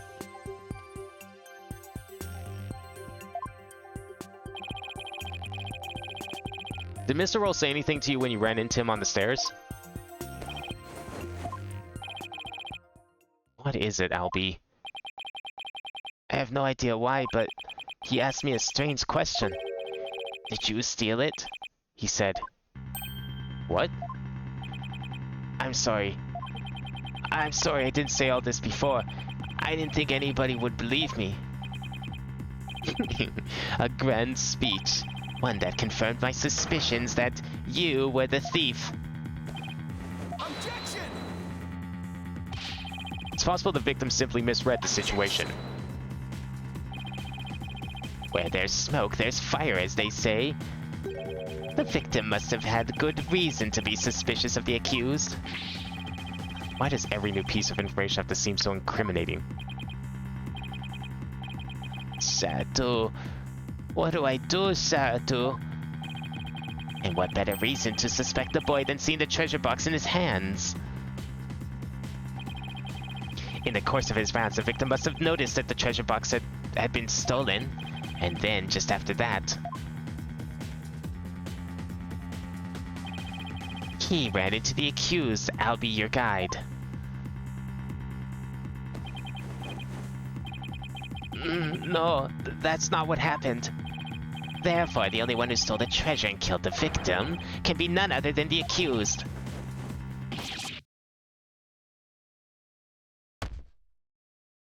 Why does he have a dog in his bag?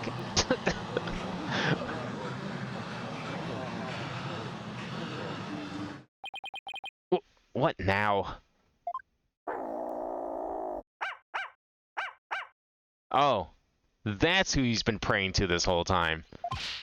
Hey, Sadu, down boy.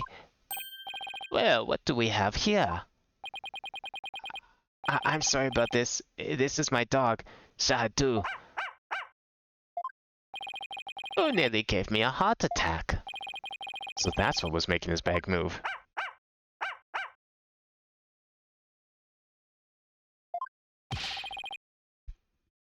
Can't you quiet that yappy mutt down? Sadu says that Mr. Roll made a mistake. Oh, I didn't know Luke was in this game. You can understand him? Don't tell me this is a surprise witness for the defense. I beg your pardon? You're not thinking of cross-examining an animal, are you? Of course not, Your Majesty. Not this time, anyway. Oh, well, I'm glad to hear that. I thought I'd have to reassess my assessment of your sanity for a second there. I think I'd better reassess my strategy. And fast. I have to do something to show that somebody else could have struck the victim, or we're sunk. While it's true the defendant was standing in front of the victim when he died, it doesn't mean somebody else couldn't have struck the victim at that time. If you're going to go that far, then I hope this means you'll have another angle of approach ready. Exactly. I mean, who but the accused standing front and center could have done it? Unless you can back up your claim, it's nothing more than conjecture. He cross-examined the parent. You get the reference? Okay, but we've cross-examined more than one animal at this point. In fact, I almost want to say, didn't we cross-examine kind of an animal in the Phoenix Wright crossover? I want to say the count is up to like 2.5 because of that game. The whale counts. 100% the whale counts. And I'm pretty sure there was an animal in the Layton game too. But it was a little different in the Layton game because we had Luke with us. And Luke was able to translate. Okay, come on, Phoenix. I know you can think of something convincing. Where else could the victim have been struck from? Back here maybe? What if there was someone behind him? With the defendant standing in front of the victim. Isn't it possible that the victim could have been struck from behind? From behind, you say? I see. Yes, I suppose it's not outside the realm of possibility. Good. Now at least I have some breathing room. But who do you suppose it could have been?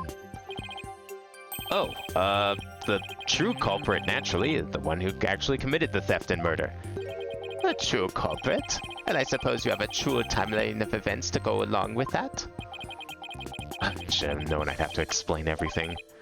Alright, if we assume the true culprit struck the victim from behind, then that means...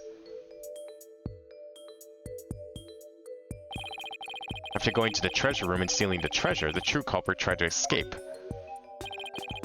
But then Mr. Roll appeared making his rounds.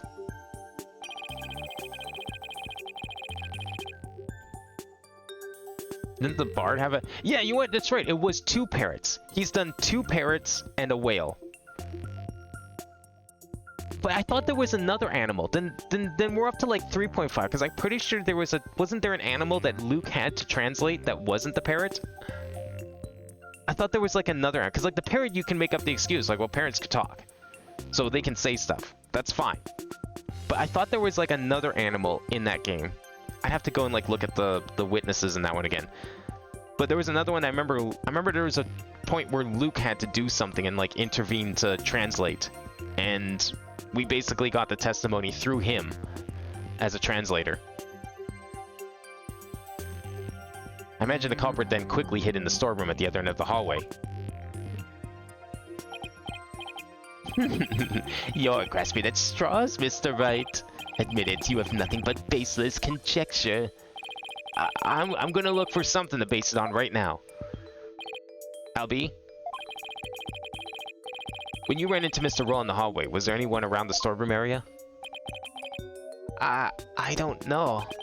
There might have been somebody there, but I couldn't see. I was only halfway down the stairs, so I couldn't see the ends of that hallway. I see. Swing and a miss.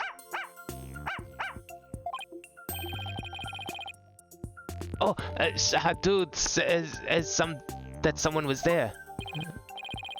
I see. Thank you for that. Too bad his testimony is inadmissible. That's what they said about the parrot. The dog is pretty cute. I like him. I like. Okay, it's better than the bird. It hasn't attacked Phoenix yet. So for now anyways, the dog is fine. Think this is a joke? Maybe the defendant didn't happen to see this other person. But that doesn't mean the true culprit couldn't have been there in the hallway. Your desperate floundering is getting hard to watch. But I will enjoy watching you sink. What are you talking about? Unfortunately for you, only the accused and the victim were there in that hallway at the time of the incident. How can you continue to make that assertion? Because there was a witness. A very reliable eyewitness. Wait, hang on a second. You're saying that this witness is saying that there was only 2 people in the hallway. But if this witness saw that they were in the hallway, doesn't that make him a 3rd person in the hallway? Checkmate, Mr. Payne.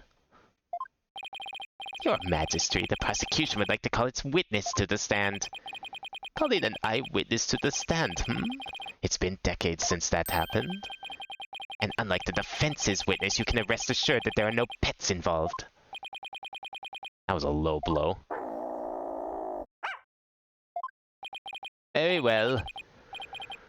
I will allow it. And now for something we've not heard in quite some time. Bring the witness to the stand.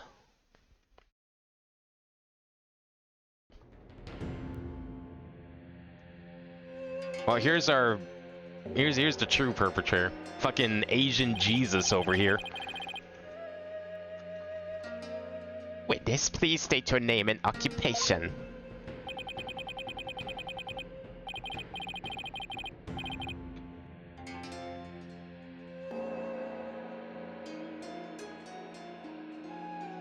I'm trying to figure out what the fuck his name is. It just sounds like someone mashed a keyboard. What? Oh my god. I'm telling you, these puns. I fucking hate his name. What could this name even possibly have been in Japanese? Like, peace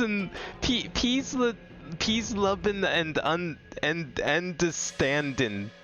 Peace, love, and understand. My god, it's like fucking Mad Gabs over here. Oh my god, peace, love, and understanding. Peace, love, and understanding's the name. I'm like Temple's head monk. Can you dig? Oh, if it isn't the instructor understanding, you're the eyewitness. Instructor? Not only is Mr. Understanding Temple's head monk, but he also renowned Dalmelin expert. Sorry to have to ask, but what's a Damelan?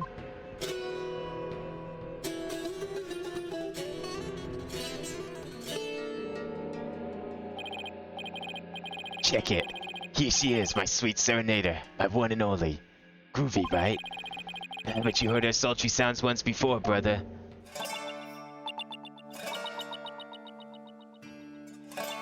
And dragon. And tiger. They had to make this so fucking slow it doesn't even work with the music anymore. Unfiltered racism. I need to know what the fucking Japanese name was. I don't want to look any of these up. Okay, after this case, I'm looking this guy's name up on the wiki. Cause like, okay, so the thing is like, you know, clearly this is all based on like Sanskrit and Buddhism and all that. Cause that's what these names kind of sound like. So there must be something. There has to be something that they did. It probably sounds way better over there. Like, for English, it's just like, oh, we can just put a bunch of letters together and we'll come up with something. It's like, okay, yeah, that sounds vaguely, you know, appropriate, I guess. That's a song from the Dance of Devotion. Right on, brother. Song of the ceremony. Playing this tune together is a precious gig for me and my girl here, you dig? Song of Ceremony. Song that was playing at the time of the murder. Are you telling me this guy was like walking through the halls during the blackout, playing this Song of Ceremony, stealing the treasure of the temple, and then killing the security guard all at the same time? Oh, Holy Mother, may the righteous sounds of my Damalan serve as my offering to you.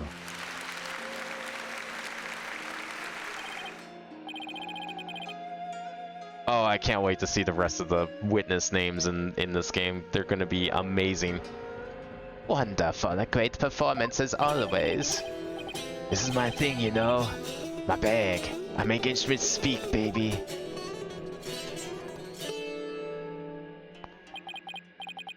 By the by, Magistrate Pops. No Damalan class today? No, I'm afraid this trial has gone into overtime, thanks to the lawyer over there. Class the judge wanted to attend was a Damalan lesson? Well, you know what they say, baby. Never trust a lawyer, man. But transgressors against the Holy Mother have to be brought to justice. Thank you for your cooperation, Mr. Andon. As the treasure's keeper, you must have been shocked to learn it had been stolen. Actually, no, he wasn't, because he stole it. Yeah, man. That was not cool. Keeping the treasure safe is one of your duties, Mr. Anderson. That's right, brother. This here's the one and only treasure box key. That's a key?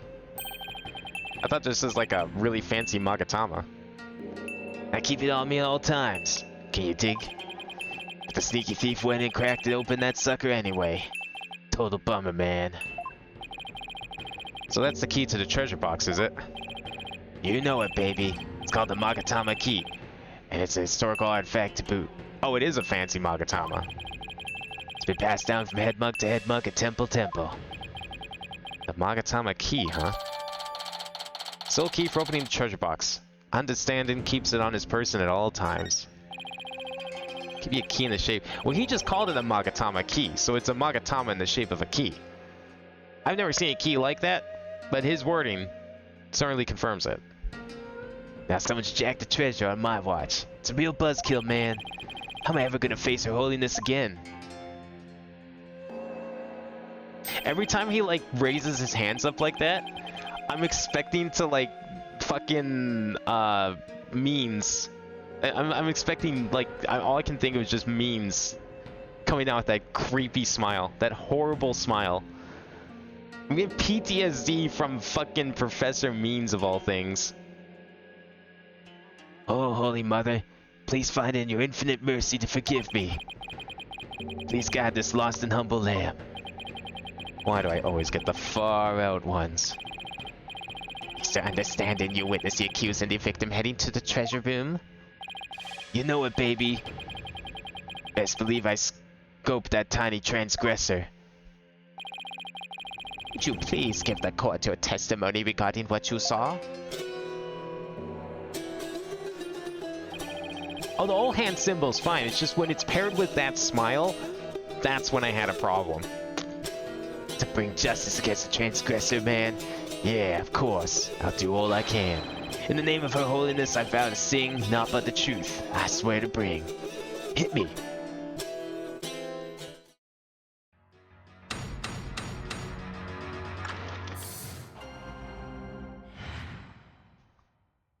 What I saw, baby. After the morning dance of devotion, to go back to my chamber, I got the notion. Don't you know my chamber's on the way?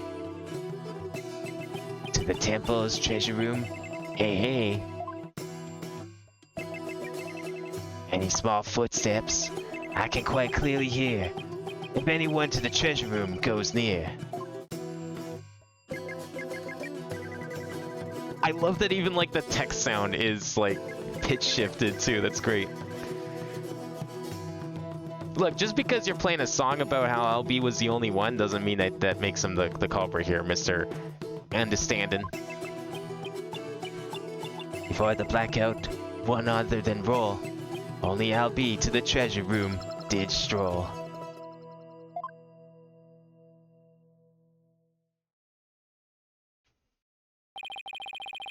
Tell me I was hallucinating just now. Like, can you believe Mr. Roll bit the big one after that? Harsh, man. I share your sentiments. You were the one who discovered the victim's body, weren't you, Mr. Understanding? What? You found the body as well? He really is a key witness then.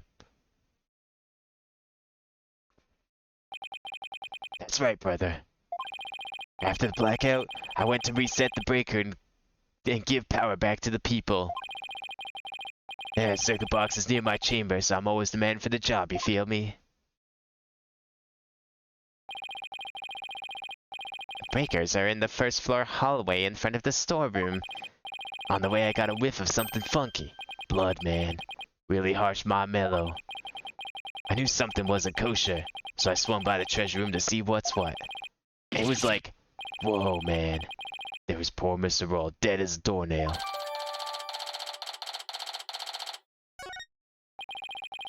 In the interval between the end of the Dance of Devotion and the blackout, the only ones who went to the scene of the crime were the victim and the accused.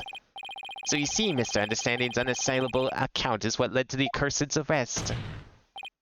Is he Jewish? They had to make him Jewish because people wouldn't understand anything else. Hold it.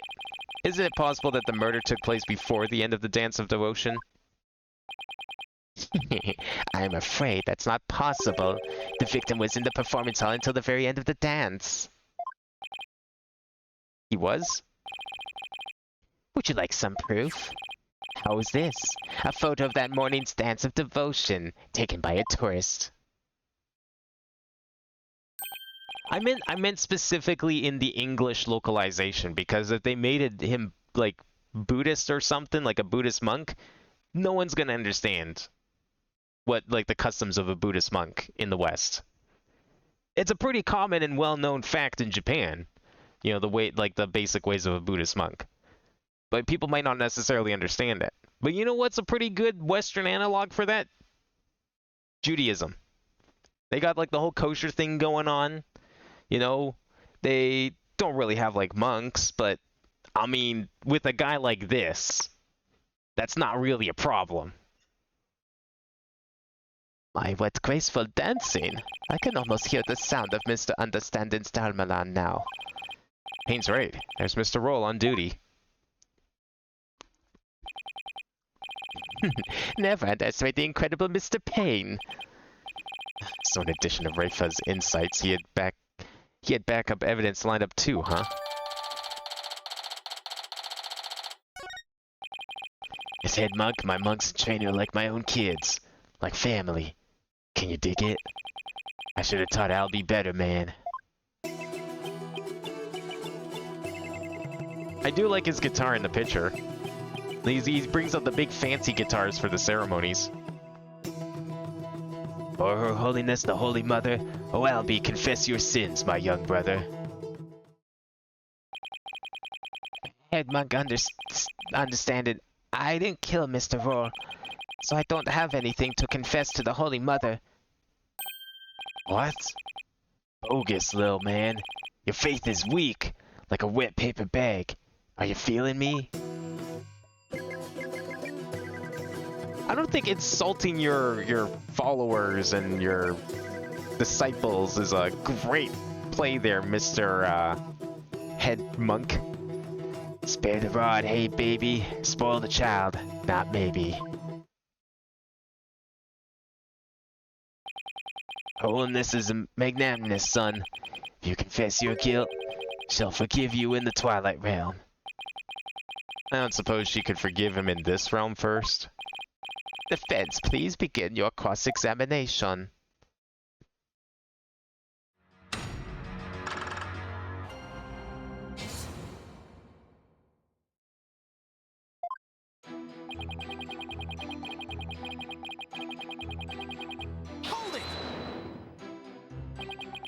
I have a question. Lay it on me, man. How dare you interrupt the performance of the great peace-loving understanding? I was really enjoying that. Sorry, but, you know, there's something about that name I can't quite put my finger on. What's so funny about peace-loving understanding? You had a question for me, brother? You were playing something during the Dance of Devotion, weren't you? You know it, baby. I was playing my beautiful girl here, this Damelan. In offering her holiness, I play the music and the singers sing the song of ceremony. Mr. Understanding's playing is the best in the kingdom. It must please her holiness greatly. And now then, could you continue with your testimony, Mr. Understanding? For the Holy Mother, I keep on trucking. This Damelan still needs some plucking.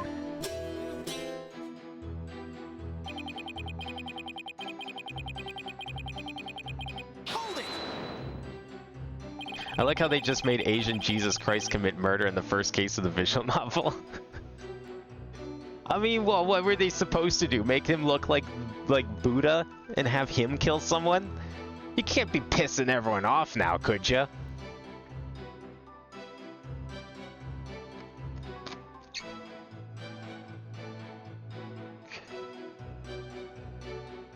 Could you please point out one more time where your chamber is located? Yeah, man, no sweat. My chamber's on the way from the performance hall to the treasure room.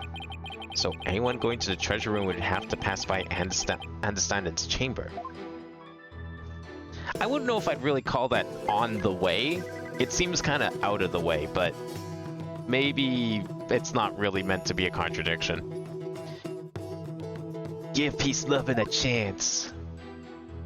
Because, like, if you look at this map, maybe this is just me, but if you look at this map here, like, there's his chamber way up here. You're telling me this is on the way to his chamber? First of all, this is a dead end. The only reason you go down here is if you're going to the treasure room or the storeroom specifically, or I guess the breaker. But it's not on the way.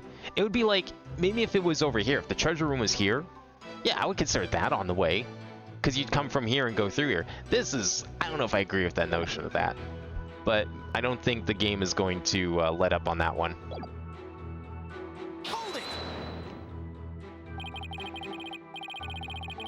Yeah, the stairs go down by his room, but I personally would not call that on the way.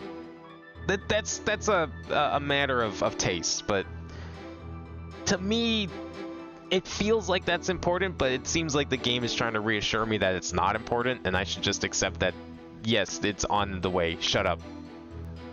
Even from inside your chamber, you can still hear what's going on outside. Temple's a groovy old building built for Mother Nature's finest.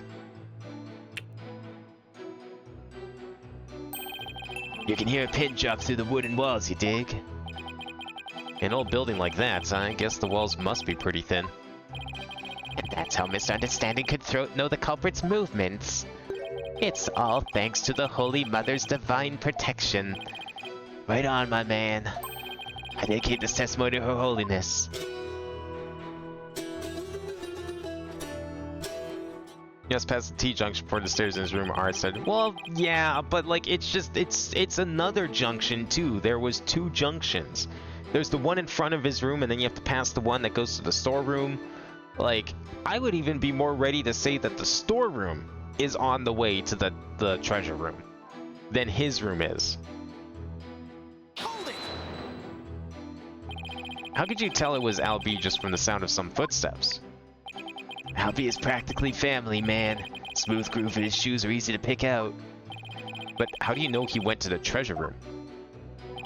Didn't you think it was possible he went to the storeroom at the other end of the hall? No way, man. I saw him with my own two eyes. You saw him?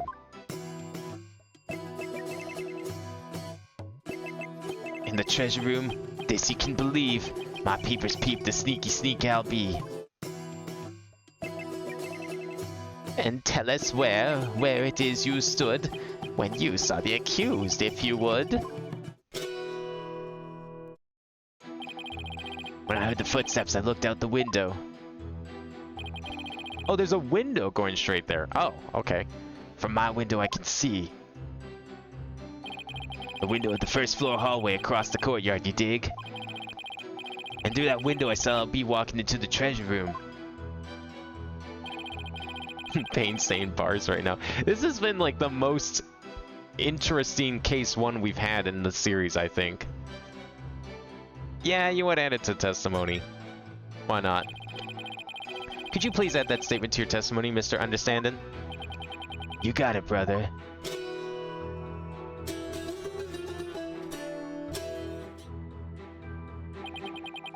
Through the window, I did spy a little LB with my own eye. Hold it! Through the window, you say? That's right, brother. There's a courtyard outside the window of my chamber. Across the courtyard, I can see the window of the hallway to the treasure room, man. Judging from the diagram, I guess that's plausible. A view of the courtyard from your chamber. How nice that must be. I bet it's beautiful at this time of year, what with colonies butterflies flittering about. You know what, Pops? I often look out into the courtyard while playing my Damelan. And it goes a little something like this.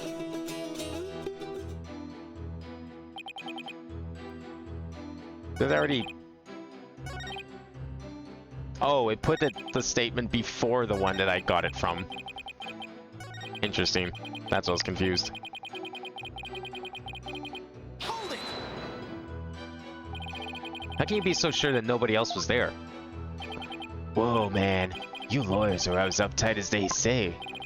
Isn't it possible that someone else could have snuck past? The answer, my friend, is squeaky wooden floorboards, baby. They make such a racket, not even the quietest cat can sneak by me, you dig? Yes, that makes sense. And all of that just now was simply more of the attorney's unfounded suspicions, I see. That's the truth, baby. It's all that I sing. The truth is all, it's everything. Words of wisdom, words of truth.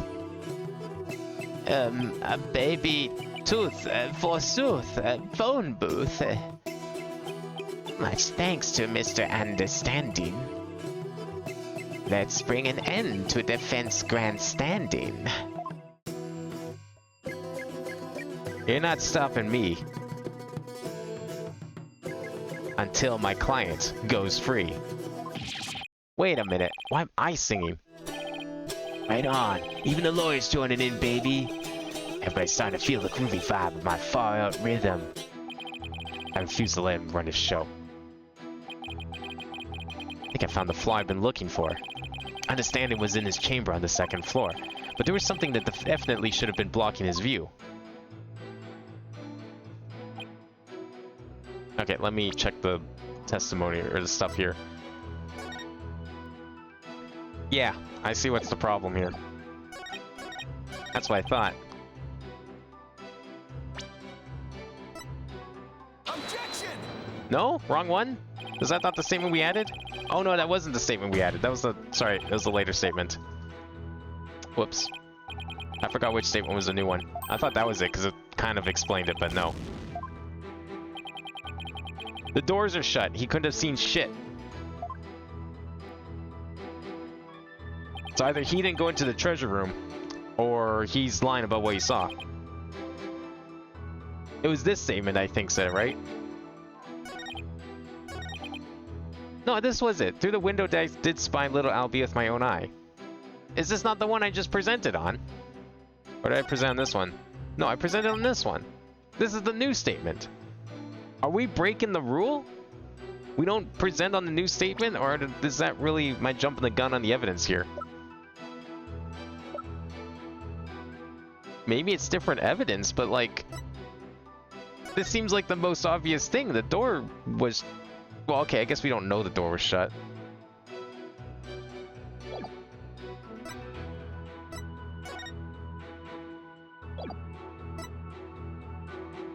How do we... Okay. Murder weapon is forced open and its contents are stolen, glows in the dark. Yeah, that's true. It's just a 4-pan photo. I was probably taking it too literally. But we know it's this one. Okay, let me press this one again. Through the window. Courtyard's outside the window of my chamber. Across the courtyard, I can see the window of the hallway to the treasure room. Plausible.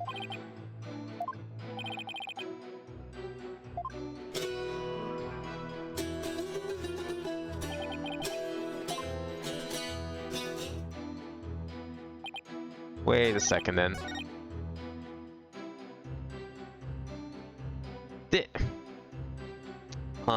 This one also seems weird.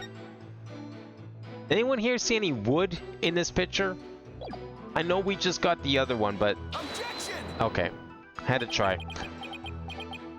This guy's kind of like, is just full of contradictions. Like, he's talking about how there's wood flooring, and he could have heard anyone go to the treasure room because of the wood flooring that totally exists. He's saying that the doors are open, which, I mean, I guess they could be. Fair enough.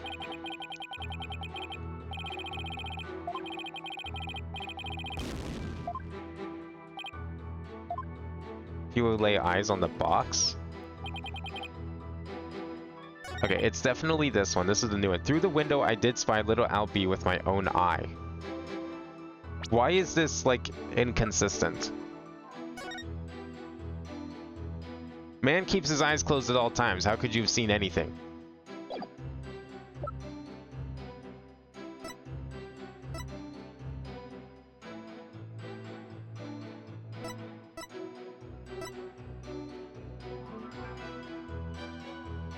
Through the window, I did spy little Albie with my own eye.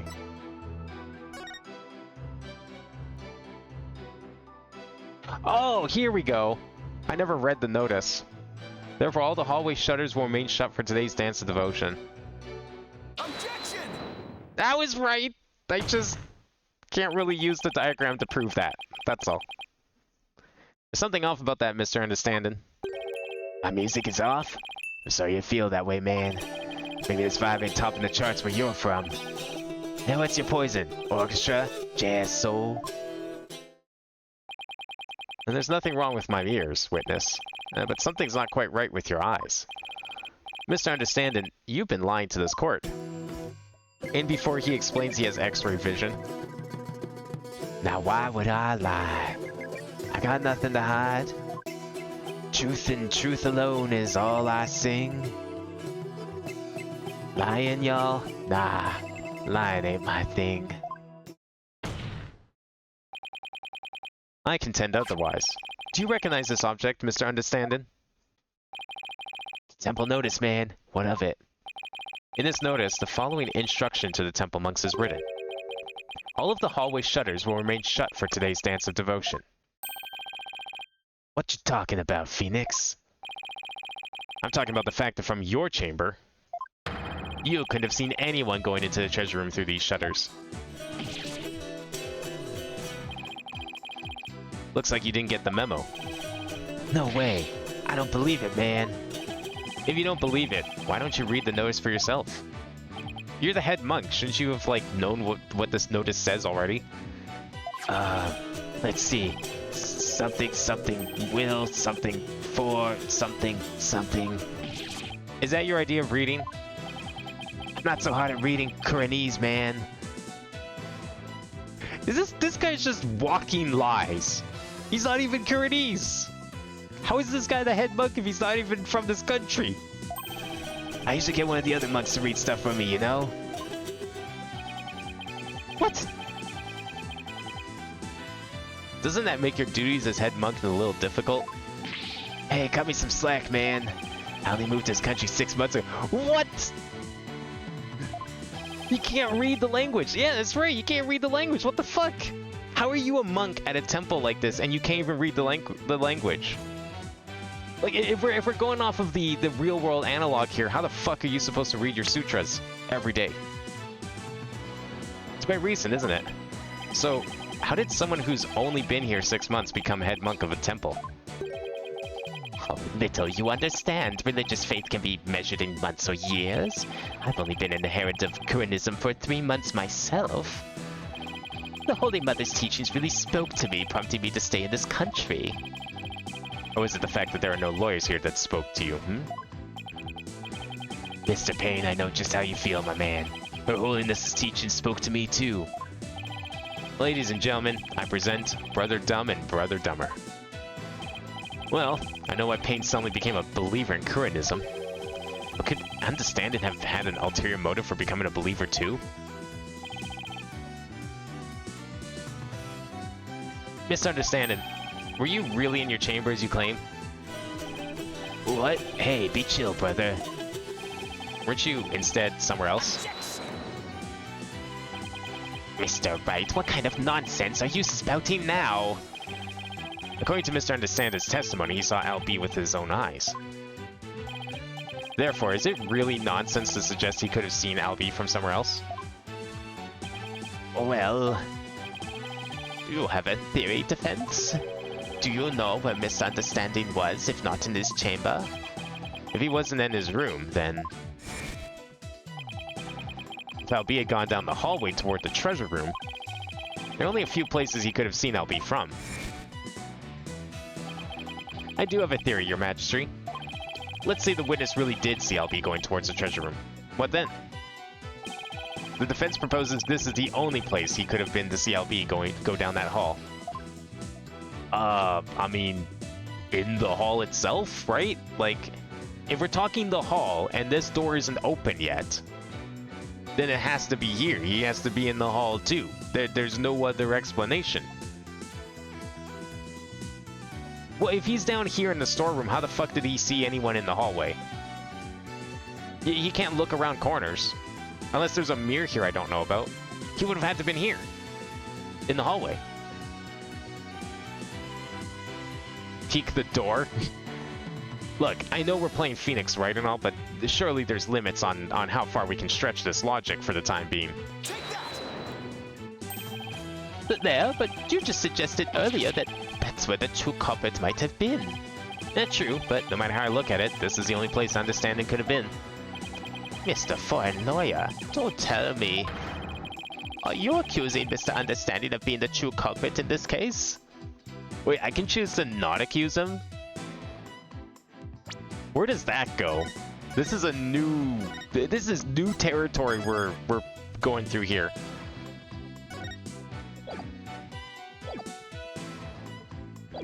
I kind of want to say no and just see what happens. Is it going to do a roundabout, or do we get like something significant? Accuse Understanding? Is that really what I want to do here? Well, Defense, speak up now. The only place Understanding could have been is where the true culprit most likely was. Well, I've come this far. There's no turning back now. Here goes. Yes, Your Majesty. I contend there's a strong possibility this witness is the murderer. I can't believe Jesus killed a man. We can't even call him Asian Jesus anymore, because now that he's admitted to like only living here for 6 months, we don't know where he's from. Maybe his name's even fake too. You don't know with people like this. Dare you be so disrespectful? First you criticize her benevolence's insights, now you accuse the head monk of murder? I love the illusion of free choice. Yeah, I mean, I guess I kind of was hoping for a little much for case 1, after all. Maybe if this was like case 4 or 5, I could see there being a bad end, like a unique ending we could have gone. This is the only place the witness could have been. If he was here, he could have struck the victim down from behind and moved his body to the treasure room. But that's nothing but groundless conjecture. And there's one more thing. Do you remember what was said in the opening argument? The opening argument? During the argument, it was suggested that Albie used his position as monk in training to get his hands on the treasure. That's right. And what of it? Well, why don't we try this twist on for size? The thief used his position as head monk of the temple to get a hold of the treasure. You joshing me, man? The key to the treasure box has been passed down from head monk to head monk. What better position to be in if you want to steal the treasure? You simply be serious? Does this mean you're claiming that Mr. Understanding's oath of faith is nothing but a lie designed to get him close to the treasure? witness hasn't been truthful in his testimony to his court. So clearly he isn't above lying. Didn't you swear to the Holy Mother that naught but the truth would you bring? In light of that, I don't think it's unfair to call your faith into question. Like, every one of his statements during that last testimony was full of at least one lie. This is ridiculous. Are there no limits to what this lawyer will say? I mean, lie is such a strong word. Maybe it was just a mistake?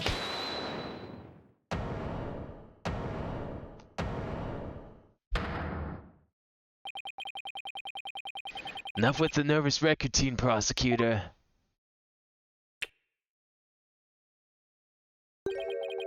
You're just embarrassing yourself, man. What? What was that, Mr. Understanding? Lawyer man, you really are the lowest of the low. You've gone and said something I can't forgive. You called my belief into question, my faith in the Holy Mother. And nobody gets away with that. Is he gonna start, like, breaking out, like, fire and flames? Yeah, he's going, like, full kiss. Yeah!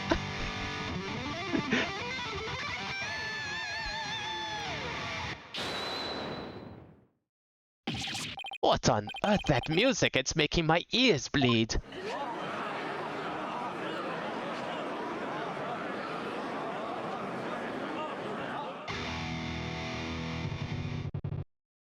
This is the music of my soul. Death to the lawyer. Fuck yeah. Amazing! I'm the Twilight Messenger, can you tell? Gonna take this lying lawyer straight to hell. He's dripping with lies, running Philistines. I'm gonna send that lawyer to the guillotines. And now for something completely different. That plickety-plug music just wouldn't let me express my rage. You're raged, huh? Isn't the real source of your anger having your lie exposed? You just don't get it. If I lied, it's 'cause you drove me to it. All sniffing around suspicious and throwing out false accusations. Sorry, but as a lawyer, I'm afraid that's my job. Yeah, well, lawyers are crap. Whoa! That's a strong word there, game! You can't be saying that! Keep making noise, I'll have to use my partner here on you. I'm the one making noise? Hey, you want to know the truth, huh? Think you can handle the truth, do ya? Fine, let's see you try. Feel the heat of my brutal death beat. Hell's not as strong of a word, okay? Hell is a place. Crap, though. That's pushing it.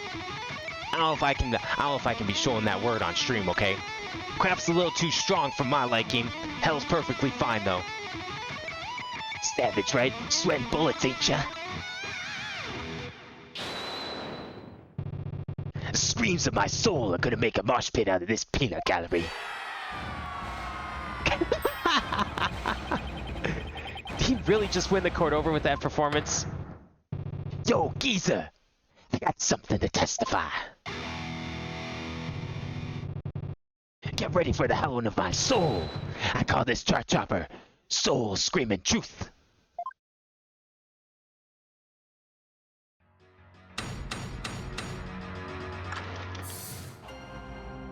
I love this so much. This is my favorite witness in a long time. Well, okay, Means was pretty good too. The priestess's dance had come to an end. To the music storeroom, my way I did wend. Death truth is what you dread. Hear me shred. From my spot in front of the storeroom, I saw Albie creep to the treasure room. And trailing from behind, hound on the scent, I saw Fetro after the Albie we went. Me and my girl, innocent and sweet, back by the storeroom, can't be beat. Then out went the power, ticket to midnight, blacker than the blackest night, black, robbing all sides. Yeah, baby, let that soul metal flow. What is that music? I've never heard anything like it. And it's so fast it's making my head spin. Oh, that seemed pretty slow to me. This is Davalon Metal. Hey yo, geezer, how's those ears ringing? I don't know much about music, but I've got chills, and they're multiplying. You think Apollo would have liked this music? Hey, you scared, Lord Man? Run away as fast as you can. What a wonderful rhythm, the perfect accompaniment for further deliberations. Now, misunderstanding, what did you go to the music storeroom for? Hey, I went to put my Damalon away. She's my precious partner. Gotta give her a good rest after playing in the Wright. But then why did you lie before? Because you'd send me to hell. Huh? We all know about lawyers and their lying, lawyery ways. Am I right, people? If I admitted I went to the storeroom, he'd have drummed up a false charge on me. You want to get sent to hell? What do you say? Now I see why the Defense Culpability Act was passed. You feel me, Corinne? Is it too much to ask for a low-key trial? Now you punks ready to rock or what?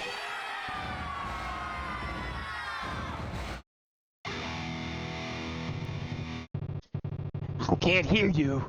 I said, you ready to teach this lying lawyer how we do things around here? Alright, then I'm gonna lay it on you one more time. The screaming truth of my soul.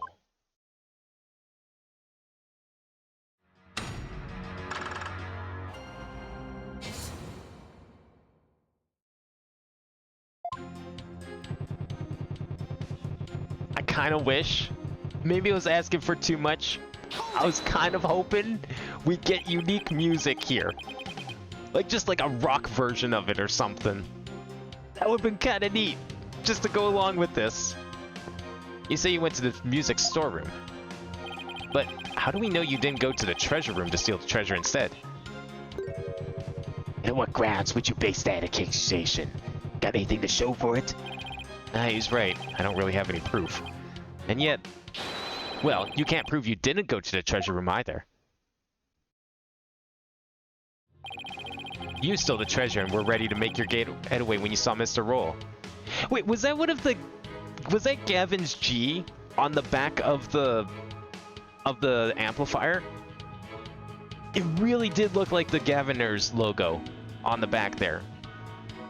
Okay, if we get a view of the amplifiers again, I'm going to take another look.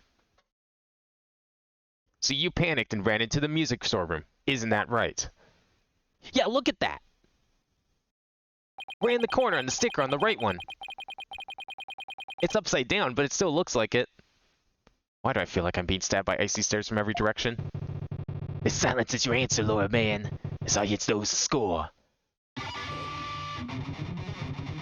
Just what we needed. A moment of silence to bid this lawyer's baseless claim goodbye.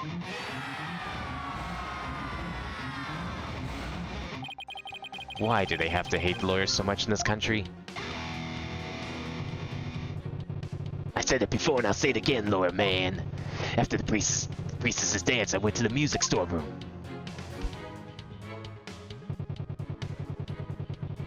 Hold it! So what exactly do you mean by death truth? It's a blade of truth that's gonna send your lawyer's soul to hell. I see if blood will be the last thing you ever see. I'm not sure I want to get what he's saying. I don't expect a bobblehead like you to understand. Either you get it and feel it or you don't. Simple as that.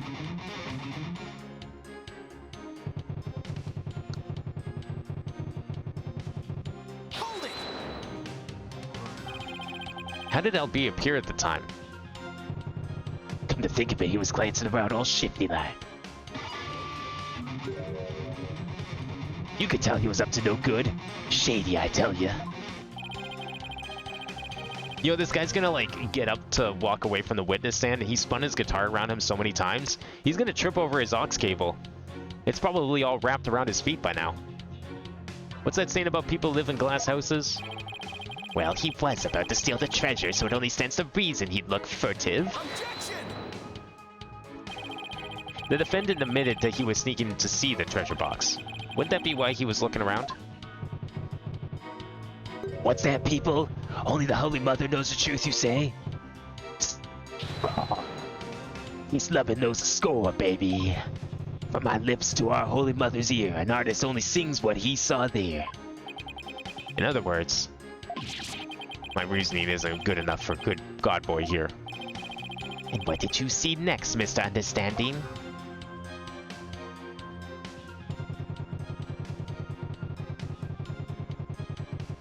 Hold it! These testimonies have been quite long. Quite the opposite of the last game, where we had like a bunch of 4-statement testimonies, and now we're getting like 6-statement testimonies, which is above the norm. Usually it's like a 5-statement testimony. Something tells me this is going to be a spectacular waste of time, but what do you mean by hound on the scent? What? You don't get it? It's always the same, y'all. Lyrics questioned without mercy. The more famous the song, the greater the controversy. It wasn't your lyrical sense I was questioning. I say hound on the scent like a hunted dog, cause you know, Ro was a guard and... Uh-oh, here we go. The inspiration came to me suddenly like a flash and... That's okay. You don't have to explain your lyrics anymore. Hey, you're the one who asked. I knew I should have asked. Trial's been going on forever, huh? It's only been 2.5 hours. That seems kind of short for a trial if it was to end here. Mr. Understanding, you still understand, so please stick to your testimony. You can explain your lyrics to me later in Damelan class. Fine, have it your way, geezer. Show must go on. Slash and thrash.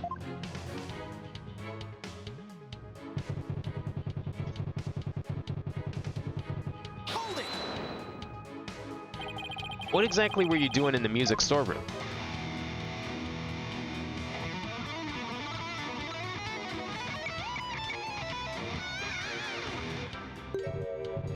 There. Get the picture? You were shredding in the storeroom? Why not shred like somewhere else where people can hear your sick tunes? Picture? What picture? Mr. Understanding is requesting that you do not ask him the same thing over and over. Hey, geezer, you got it in one. Take a bow, baby. How the heck did he understand that? What was I doing in the music storeroom, you ask? I already told you.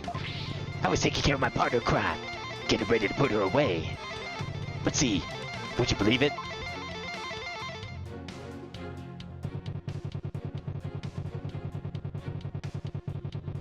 So this is when he claims the power went out, was when he was in the storeroom.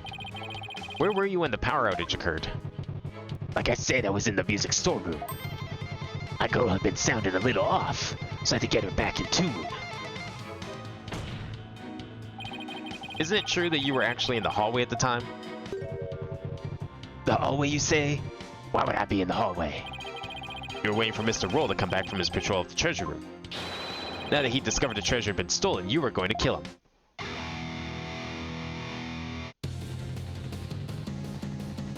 Lawyer man just as always so full of bull.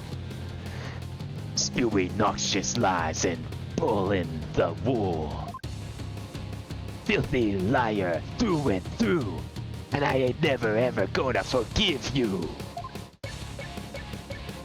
Hunter lies with no evidence. As always, his claims are just tenuous. Hey, nice prosecutor. I'm picking up what you're throwing down. Someone stop their jam session, please. You've made your assertions clear, defense, but your argument is rather unsubstantiated. That's not good. What's so funny, peace, love, and understanding? Nevertheless, the possibility is still there. Can't deny the witness could have killed the victim under the cover of darkness. Objection! He's not gonna be in another monk class? No, he probably isn't. He's gonna get to shred the rest of his days out in jail. Actually, no, that's right. They're gonna get the death penalty, sorry. Yeah. I guess he'll have to just shred in the Twilight Realm. You're forgetting one very important thing. Huh? It seems you've forgotten that the outage happened by chance, not design. Wait. Did it? Are we sure it did? Oh, that's right. Oh, that's right. I did forget about that. Are we sure it did? What proof do we have that this was an accident? It's not like the witness planned the outage so he could take advantage of the darkness. And without darkness, it would have been hard to sneak up behind Mr. Roll and kill him. You're right. And I would notice someone coming up behind me. Well, Defense, what do you have to say about that? What can I say about that? Mr. Wright, you claim is completely without merit. Unless you want to argue that the witness somehow magically made the outage happen. Well, maybe not magically, but... Wait, that's it. I contend the witness could have made the power outage happen. With no magic necessary. What? You have a theory, Defense? All he had to do was make use of something shown in his diagram. What did the witness use to make the power outage happen? You know, already, I feel like these puzzles have been better than Dual Destinies. Like, they feel less handholdy. They feel a little more in line with the 2D games. The witness was in the storeroom. The circuit box is on the storeroom end of the hallway. There's nothing really magical about turning off the breaker, wouldn't you say? Like, this is case 1, they're meant to be easy, but it doesn't feel as easy as it did in Dual Destinies.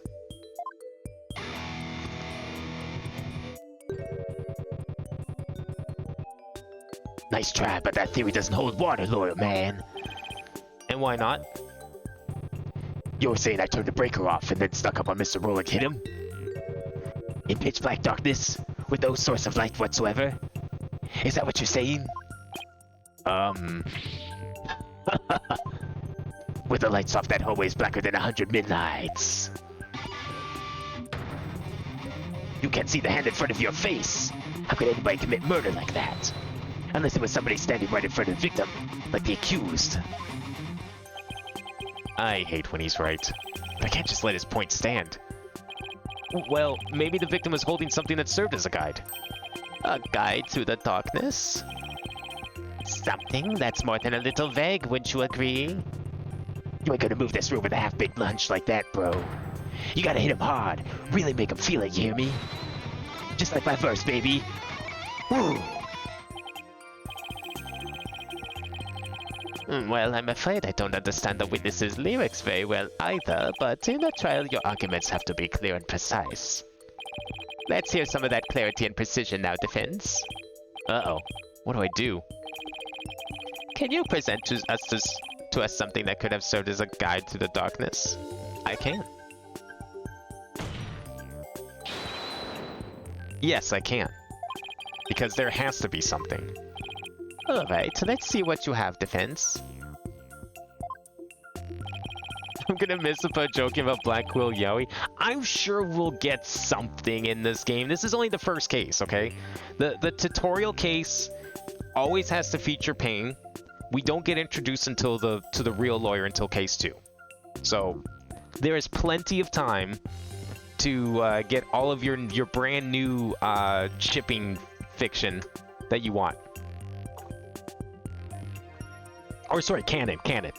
Because, you know, as we proved in the last game, it was not fiction. That was 100% canon. The game was doing a terrible job proving otherwise.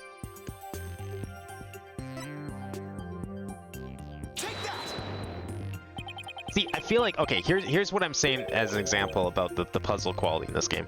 If this was a puzzle in the last game, they would have specifically used the word light. Oh boy, if only we had some light to show us the way in the dark. Something that glowed. I feel like that would be how they would word it in the last game. Here, all they simply said is, I wonder if there was something that could be used as a guide. It's vague enough. It's not directly referencing the purpose of the evidence.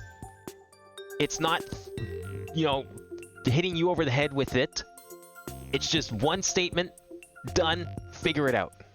This feels much more in line with the old puzzles. I believe the victim was holding the treasure box. Hmm? Huh? Huh? Have you gone mad? Well, the box glows in the dark, so you could use it as a sort of beacon. Well, I guess you're right. Why in the world would the victim be holding the treasure box? Because as we were trying to say this whole time, he stole it. Oh, well, because your guess is as good as mine.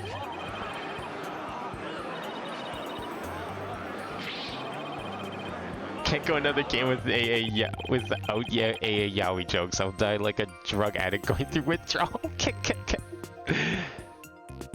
You ship Apollo with the new opponent? Oh, okay. Alright, I'm looking forward to seeing that then. Don't worry, I think it sounds like we'll get something in this game. Also, from what little I've seen of Great Ace Attorney, you know, a couple little scenes here and there, I mean, we're going to be dealing with Sherlock Holmes and Watson. If that doesn't scream yaoi to you, I don't know what does. That's like the classic example of yaoi right there, okay? That's like the original ship. Trust me, we're gonna have like 2 full games of that. I'm willing to bet money on that. Is there no way to win them over? Defense. Are we going to be needing those tongue shears after all? No, your majesty. Yeah, man, do it. Do it. We can jam her to his lowest shrieks of pain. What the fuck? Better get those screams of agony out now, loyal man. While you still have a tongue to scream with. I guess I'd better come up with a reason. No pressure or anything. I feel like you don't need a tongue to scream. You don't usually use the tongue to scream. As why the victim was holding the treasure box. It can easily be explained as thus. Brain, don't fail me now. What reason could the victim possibly had to be holding the treasure box? The victim was holding the treasure box because he was obviously the thief. Isn't the GAA Watson a girl? Is it? I've never seen the GAA Watson. I just know Sherlock Holmes is in it. That's news to me. Well, shit. There goes that theory. It's an idea I just happened to stumble upon, but I think it might just be the answer. And it would turn his whole trial upside down. Hello, defense. Are you still with us? Let's hear this easy explanation you promised. Isn't it possible that it was because the victim himself was the thief? The victim? Wait, sorry, I thought we were accusing Jesus over here as the thief. Whoa, hang on, can we see the history? I thought we were accusing Jesus as the thief. Oh, the victim was holding the treasure box. I didn't read this word here. Okay. I was just like, oh, he's totally the thief. Okay, we obviously were picking the thief here. I didn't really read it, and it didn't click in my mind that we were talking about the victim holding the treasure box, and the reasoning for that. What kind of bull are you spewing now? Your Majesty, this guy's off his rocker. If the victim was the thief, everything we've learned so far would all make sense. And it would give us a completely new way to interpret the victim's actions. I was like confused for a second. I was like, why are they making such a big deal of us accusing, you know, peace and loving over here as the thief. Like, no shit, he would be the thief. I didn't realize we were accusing the victim of being the thief.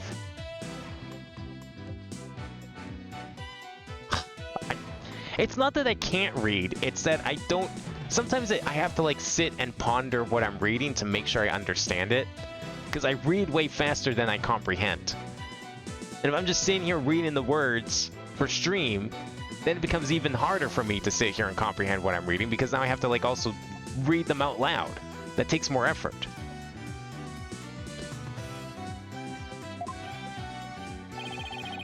After the morning dance of devotion, Mr. Roll went to the treasure room. He grabbed the box that contained the treasure and started taking off with it.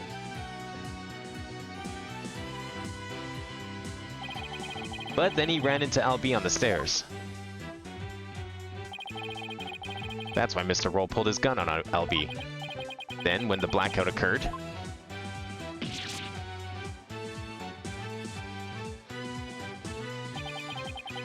Mr. Roll was bludgeoned to death in the darkness. This explains why the victim would be holding the glowing treasure box in the dark, and how it would have been possible for someone other than the accused to kill him.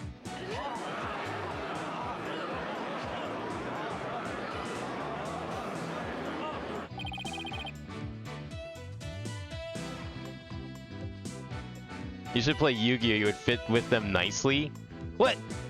What do you mean I would fit with them nicely in Yu-Gi-Oh? Are you talking about the anime Yu-Gi-Oh? Because yeah, no one can read their own damn cards in the anime. I'm pretty sure in the games they do a better job reading their own cards.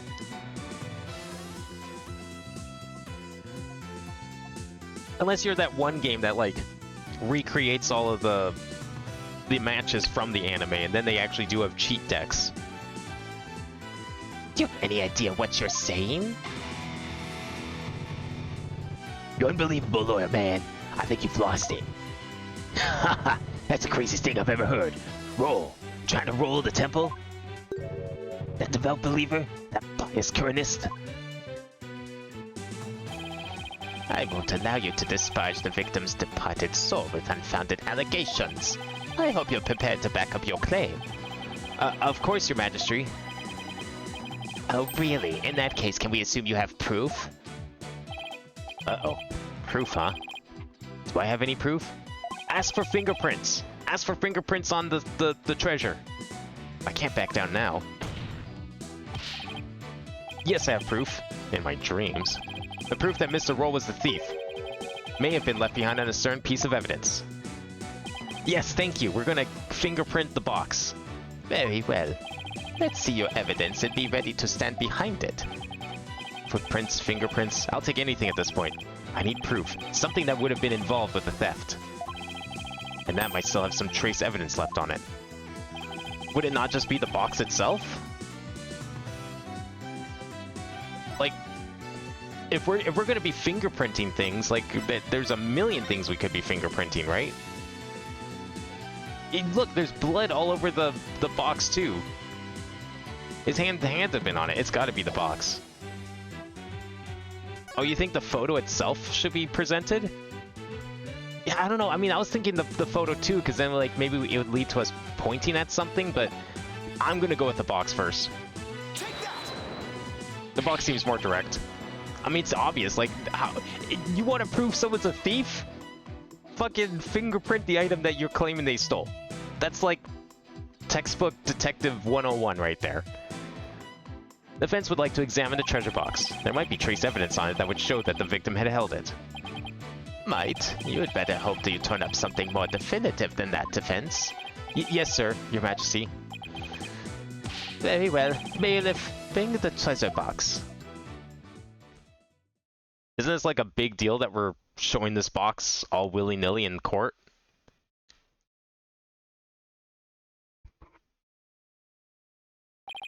There you are, defense. You're free to examine it. If I don't find something now, my entire argument up to this point will be blown. Plus, there's that little matter of the old tongue shears. I have to find something. Just have to. Yeah, we get to examine it! Already better than Dual Destinies. That game would have, like, just done it for us. Now to make sure I remember how to do this. I can rotate the evidence with the arrows. I can also use B&M to zoom in and out to get a better look. Okay. we actually get to examine the damn box. This is already better than the last game. They learned! Alright, we know the controls here. Well, let's check out everything. Everything here could be important. This is a lock. It was forced open. I don't really see anything else of note about it.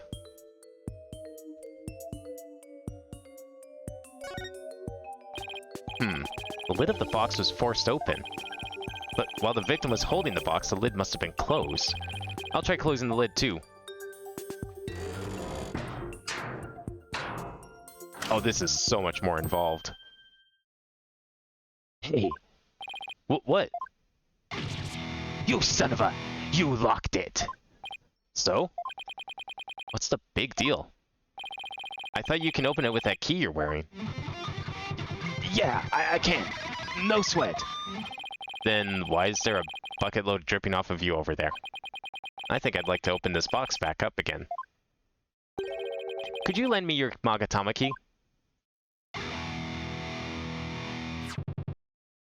Sure. Okay, let's see. Where's the keyhole? Well, it's the Magatama key, so wouldn't it go into the hole above the Magatama mark? Oh yeah, look at that. Okay. Huh. Well, that's interesting. Won't open. Would you look at that? The thief must have busted the lock when they forced the box open. Really? Because I'm not so sure about that. If the lock was busted, it wouldn't be able to latch shut. In any case, I'd better take another good look. I have to find proof that the victim was holding this box. Oh, here's a big old bloody handprint. This bloodstain, it shows the outline of a hand. Could this be what I've been looking for? Your Majesty, take a look at this. There's a bloodstain here that outlines the shape of a hand. Really? Let me see that. Oh my, you're right. Now I'm getting somewhere. I believe the bloodstain is an outline of the victim's hand as he was holding the box. What?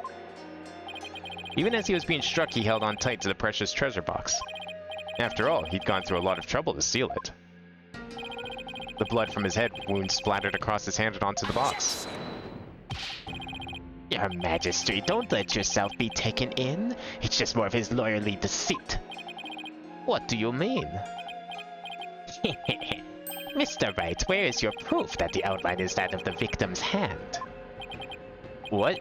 Ah, I should have seen this coming. Now we use the photo. Either show proof or prepare to meet the shears. Or you could save us all some time and bite your tongue out now and submit it instead. That I did not see coming. This game is really gory. Like, we're not even done the first case. And there's been, like, talks of not only death and the audience chanting for a beheading and, like, cutting out people's tongues, saying the word crap. I'm guessing this game's also rated M, right? Well, defense, how about it? Do you have proof that the outline is of the victim's hand? Where would the proof of something like that even be? Please submit your evidence at this time. What evidence shows that the outline of the treasure box is that of the victim's hand? I mean, we can't say for 100% certainty. I mean, it could be anyone's bloody hand, but I do like my odds. Got it. This is the evidence that's going to save my beloved tongue. I want the game over screen to actually be them, like, cutting out his tongue. Like, the door shut like normal, but in the background you just hear muffled screams as Phoenix's tongue is forcibly removed from his mouth. It's the only way this game can satisfy me at this point. Mr. Payne, despite your claims about my forked tongue, it just so happens I have the proof you require. You do? It's right there in his crime photo.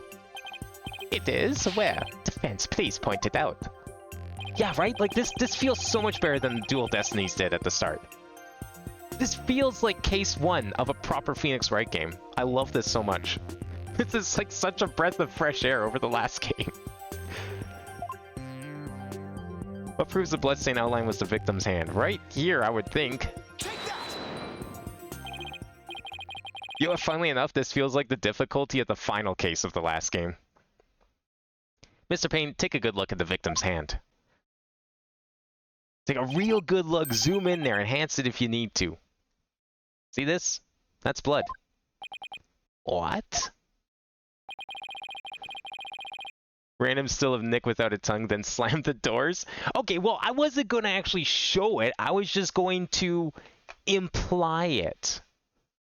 You know, I think it makes for a much more impactful scene if we don't show the tongue being removed. And we just assume that it's the tongue being removed and not anything else.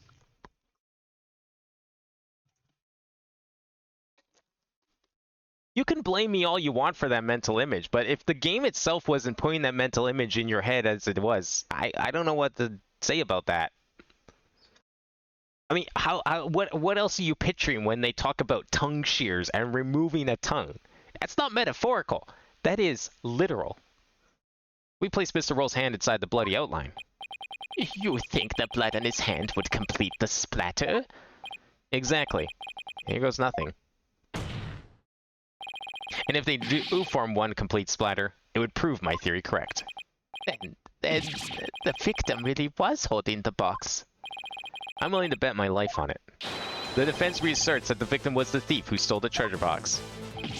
You can't be serious. Oh, he's almost ready to lose it. It was almost gone. I had to fix it. The toupee's attached to the hat. That's great. I protest. There's no way this would ever match up. I assert that it's patently impossible for... It's slipping. Talk about tongue karma. Sounds like he just bit his. What's the matter, Mr. Payne? Did your forked tongue get tangled up in there? Or were you trying to submit your own tongue to the court? Random pink blob on the ground that may be less cursed. Nah, that's still pretty overt. I still like my idea best of just, you know, shut the doors, a little bit of screaming there, and leave it at that. You be the judge on what actually happened. You...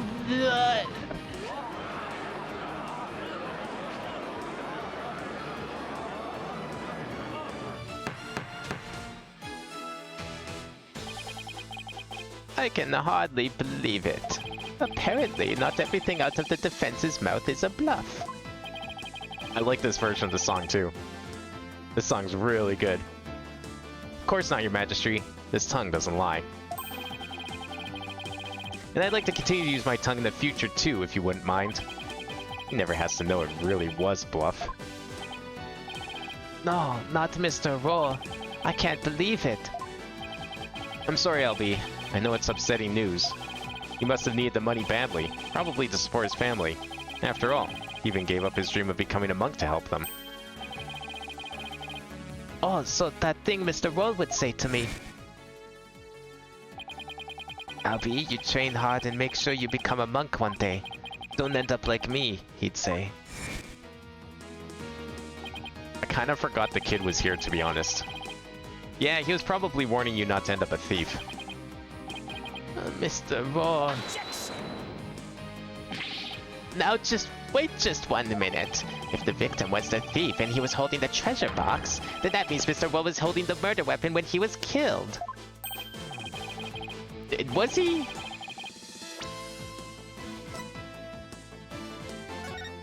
It just says he was hit with a blunt object. It didn't say what the blunt object was. What if it was something else? Oh, that's a very good point. It doesn't make much sense, does it? If the victim was holding the treasure box, it couldn't have been the murder weapon. Which means the real murder weapon must have been something else.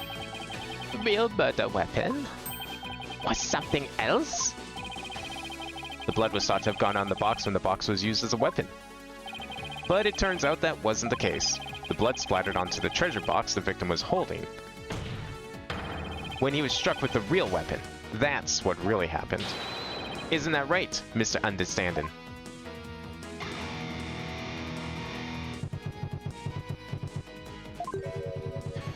You insinuate I'm the one who used the real weapon? Are you saying I'm wrong in my understanding? You got me riled up, Mr. Lawyer Man. I feel a song coming on. You know that the localizers were just dying to use that line. I mean, I don't know what if they could use some equivalent in Japanese. I'm definitely looking up his name though when we're done here. Looking for a weapon that just don't exist. Pathetic lawyer man, drop into the abyss.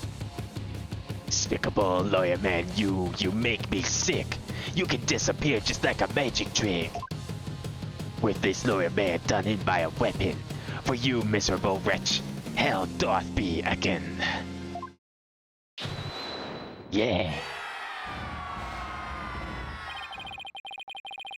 Oh, you made the same joke at the same time? Damn. I know you don't need to remind you, defense, but that your life is on the line. I know your majesty. Yet you're prepared to risk it on this mere idea of a real murder weapon? Death to the lawyer! This is it. The moment of truth. I can't back down now. Not now. Yes, your majesty, I am. I'm confident the real murder weapon does indeed exist. It's a bold claim, Mr. Wright. Now let's see you back it up. Show us which piece of evidence points to this real murder weapon. Gladly. If I knew which one it was. What's somebody like understanding use to bludgeon someone? Ooh, I have an idea. Yeah, let's see a lawyer man. Let's see this thing that shows the real murder weapon you say I used. You know, just point it out there. What I'm about to present is really nothing more than a possibility. But this thin thread is all I've got. You know what? I will say there's something I really like about how they handled the tutorial in this game. Is every, or at least most of the evidence that we've had to present has been presented clearly with the idea that this isn't contradictory to the facts, but more of a possibility, which is something you do in every Phoenix Wright game. But the game usually encourages and focuses on the idea of presenting evidence to contradict known facts and not pose theories, which is what Phoenix is known for doing. But this game is smart, and the way that it's wording things and setting you up for these presentations makes it a lot easier to understand the idea of, oh, we're not always going to be presenting as factual contradiction. We may also be coming up with theories and postulating about things that could have happened, or ideas about how things, or what was used, or what was involved, and how things were used in the events. Like in this one here. We have no reason to use this photo, other than that there's the idea of what could be the murder weapon in it. Allow me to direct the court's attention to this photo of the morning dance of devotion. That photo? How is that going to help you, Mr. Wright? There's something about it that doesn't sit right with me. Oh yeah? And what's this about something, hmm? This thing here is odd to say the least.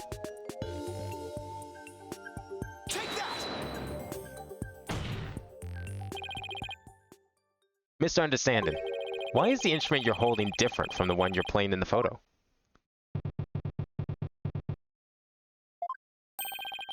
Would you look at that? They're completely different shapes. I believe you said your Dalai Milan was your one and only? Well, Mr. Understanding, what do you have to say to that?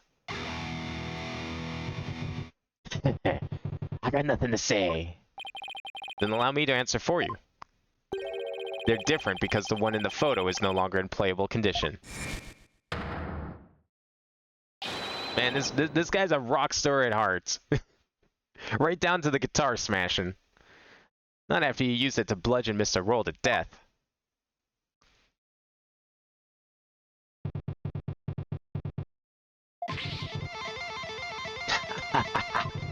My old partner wasn't doing so hot, so I brought her sister along. That's all. Not a big deal, lawyer man. In that case, please submit your old down line to this court as evidence. Too bad. You're too late. I got rid of her yesterday. You what? Burned her up with the rest of the trash. And stashes, baby. He's already destroyed the evidence. And I see more trash right here in this court that needs to burn in the fires of hell. Lower your trash.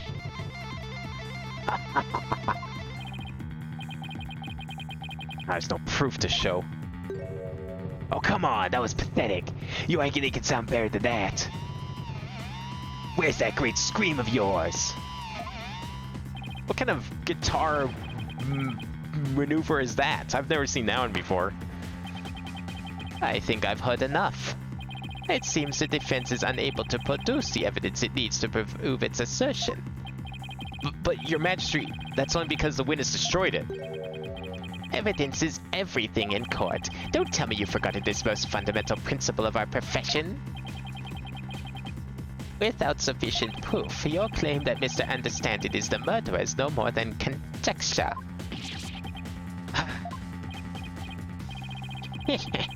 There's the pained expression I've been looking for. By the way, there seems to be one more thing you're forgetting. What is it now? You accuse Mr. Understanding of being the thief, but the real thief turned out to be the victim. Uh-oh. And with that, Misunderstanding's purported motive for murder goes out the window. What if he was trying to stop the thief? Great point, prosecutor. You tell him. If I had been there, I would have just collared Roll and gotten his treasure back. No. You killed to get that treasure back. There wasn't any reason for me to kill him now. Was there? There's no good counter-argument to that. Sounds to me like Mr. Understanding has been completely wrongfully accused. Unfortunate as it may be, I think it's time to hand down the verdict in this case. Not good. Not good. Defense, I trust you understand what you yourself will receive for taking on this case. Can we settle for death metal instead? I mean, we've got a guy right here. We can ask him to play for us. What do I do? The murder weapon's been destroyed. Now I've got no motive. Or Albie will be convicted and I'll lose my life too. Mr. Wright, you've wasted this court's time and disparaged everything we hold sacred. We should charge you with less majesty, in addition to the crime of abetting the accused. Yeah, you should pay for desecrating my good name. Bye-bye, lower man. Time for you to do some repenting in the Twilight Realm. This guy's guilty as sin. I just know it. He must have had some reason to kill Mr. Roll. But what? What if he stole it first? Yeah, that's an idea. Just thief versus thief. Come on, people, let me hear you scream and shout. I mean, this guy joins the temple 6 months ago, somehow becomes the head monk. Like, he has to have a motive here. Time to take this lower trash out.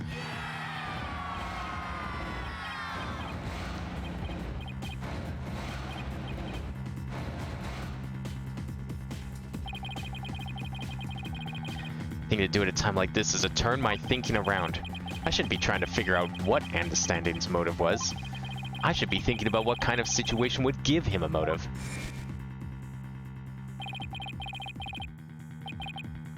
Did you steal it? He said.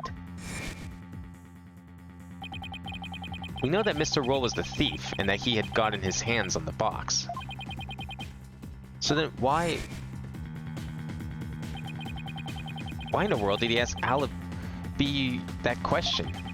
What about the treasure box would have prompted him to? Figured it out. Defense, what's gotten into you? Now I get it. Now it all makes sense. Like, Pokunka, man. What you trying to say? Muttering and squealing to yourself. Sounds like you knocked something loose upstairs. Your Majesty, please hold off on your ruling for just a while longer. Don't tell me you're going to start begging for your life now. No, Your Majesty, that's not it. It's just that I realized something important. We've been operating under a serious misconception this whole time. A misconception, you say? That's right. A mistaken notion about the treasure box. But could this really be true? If so, there's still a lot to figure out. Very well. Let's hear what you have to say. Thank you, Your Majesty. Your Majesty, this is nothing more than... This is just more of his nonsense. He's just stalling for time. This is your last chance, Defense. The second I find it really is nothing but nonsense. No amount of begging will stay my hand. Understand? Yes, Your Majesty. We all know this is just going to be another one of your stupid bluffs. Now then, Defense, what is this misconception you mentioned? The thing we didn't realize about the treasure box was that it wouldn't open? Well, the key didn't seem to work. It was gone. That can't be true. That would be... I don't know how we'd prove that. It was empty? I don't know about that one either. Was it empty? Yeah, I guess it was empty, right? I mean, it did open because it's open in there, so I guess it is empty. What if the treasure box was already empty from the start?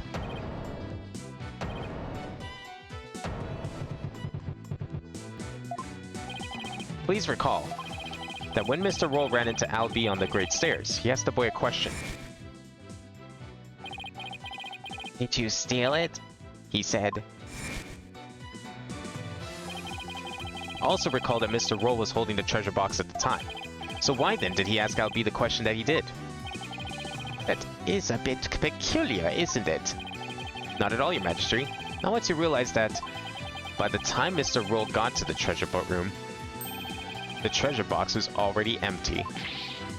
I beg your pardon? Mr. Roll suspected that Albie had got into it first, which is why he confronted Albie when he ran into the boy on the stairs. But how would the victim have known the treasure box was empty? He didn't have any way of opening it.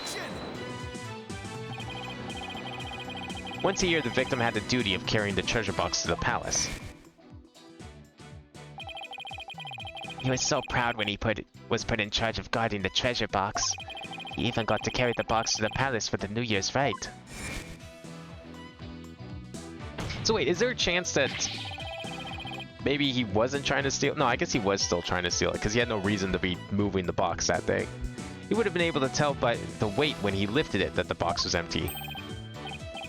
Yeah, no, he was definitely still trying to steal it. It's nowhere near New Year's. He couldn't have been. I see. Yes, I suppose he would have been able to tell, wouldn't he? Mr. Rowe likely decided to at least steal the empty box. It's an important historical artifact in and of itself, after all. What's your point, Mr. Wright? What does any of this have to do with Mr. Anderstein? My point is this. It gave Mr. Understanding a motive to murder the victim. A motive? Mr. Understanding, keeping the treasure safe is one of your duties, isn't it? So if anyone had found out that the treasure was missing, you would have been accused of incompetence. From the moment Mr. Roll discovered that the treasure was gone, his fate was sealed.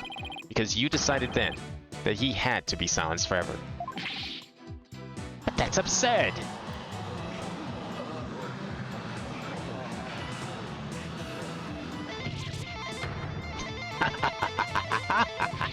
Can you believe the stuff that comes out of this guy's mouth? This is all just a colossal joke. So then, what really happened to the treasure? It had been stolen long before this incident occurred. By Mr. Peace-loving Understanding himself.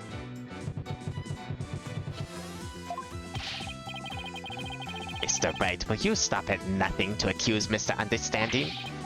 Your Majesty, please don't listen to these trumped up charges. The defense is grasping. The treasure box can only be opened with the key Mr. Understanding holds. Who else could have stolen the treasure? As I said, the accused stole the treasure by forcing open the box. Your Majesty, I call for a swift ruling.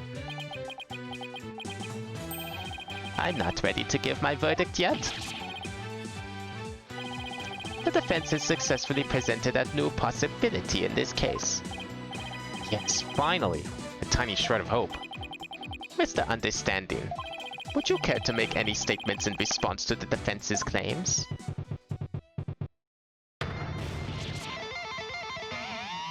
Playing your guitar is not really an admissible statement in the court of law, Mr. Understanding.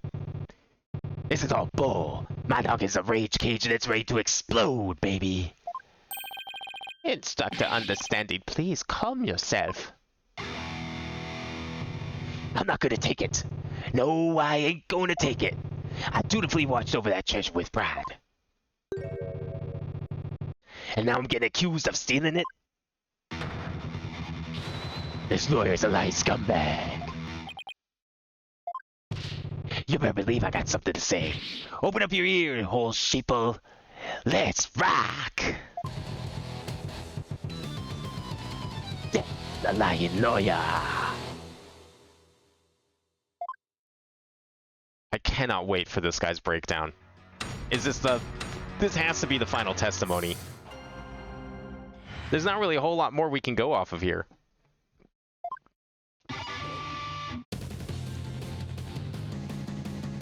Steal the Founder's Orb? Me? I did it.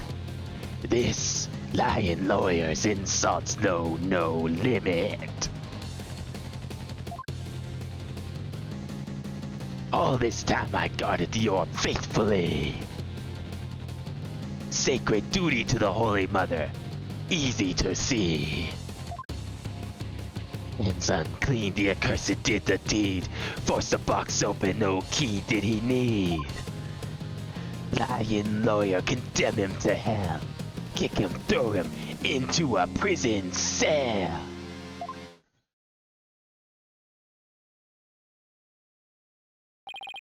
Alright, now we've heard now from both sides. Either the treasure box was forced open by the accused, as the witness claims. Or Mr. Understandings opened it, as the defense claims. Defense, this is your last chance to cross-examine the witness. Yes, Your Majesty. If you are unable to prove your assertions by the end of this cross-examination, then the DC Act will come into play and both you and the accused will lose your lives. I understand. Life or death. It all comes down to this. Mr. Wright? Don't worry, Albie. I'm here to defend you. I promise it'll be alright. Thank you. I believe in you, Mr. Wright. I know you can win this for us. And after we win, we can go see Miss Maya. Together. It's a deal. Can't let Albie down. I have to win this trial. Somehow, I have to prove that only Understanding could have stolen the treasure. Do your worst, lawyer trash. This is your requiem. The last song you'll ever hear in this mortar coil.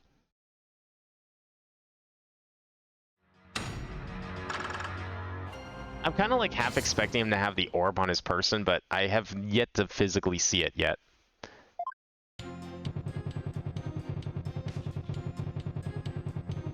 Hold it! But the argument that the orb was already gone before the murder fits all the facts. It's no use even talking to you. Where's your proof that I stole the orb? Huh? Lawyer trash? He's right. I don't have any proof. Yet. But I'll find some.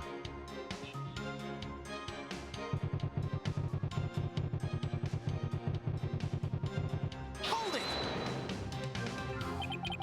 Your sacred duty, huh? The problem with that is I don't think you really are a true believer. Why, you... How dare you question my faith? It's downright insulting. I'm not trying to insult you, but I can't suspend logic either. You wormed your way into the temple with the intent of stealing the treasure, didn't you? I about all the insults I can take out of you, lawyer trash. But you're the only one who can open the treasure box. Just keep on arguing the same old lie. I sing the truth. Hear my battle cry. I really don't like what he's doing to that guitar right now. It just seems really weird. Hold it! The defendant didn't force the box open. That's a lie. In fact, you're the one who opened it. Isn't that right? Come on. You just saw for yourself, didn't ya? The lock was busted on account of the box being forced open. Oh, yeah. Well, there's your proof right there. Score 1 for the metalhead. Look, if the accused really did try to force his way to the box, then how do you explain why the lock was busted and wouldn't open for you earlier? How do I explain why the box went open earlier? Maybe there's a different key? Maybe we just assumed that it was as simple as inserting the key. There's a different way to open the box. Huh? What are you talking about? There's a secret trick to opening it, to protect its contents from being stolen. And you're the only one who knows how it works, isn't that right? Are you for real? You've been watching too many movies, lawyer man. Ah, so you're one of those tourists. Honestly, Mr. Wright, did you come expecting magic and mystery around every corner? Maybe a little bit, considering what we saw in court today and considering who lives here. I'll have you know, defense, the kingdom of Kurain is not some sort of fantasy funland. Ugh. It's true I don't have any real grounds to make that assertion. And yet... Oh yeah, I feel another song coming on. A little number about a crazy lawyer with a wild, fantastic ideas. The real method to open the lock, you say? Delusional man, there ain't no other way. I want to check the ceremony photograph. This one? Is there something weird about it? Like, maybe the key looking a little different, but I think that's just artistic license.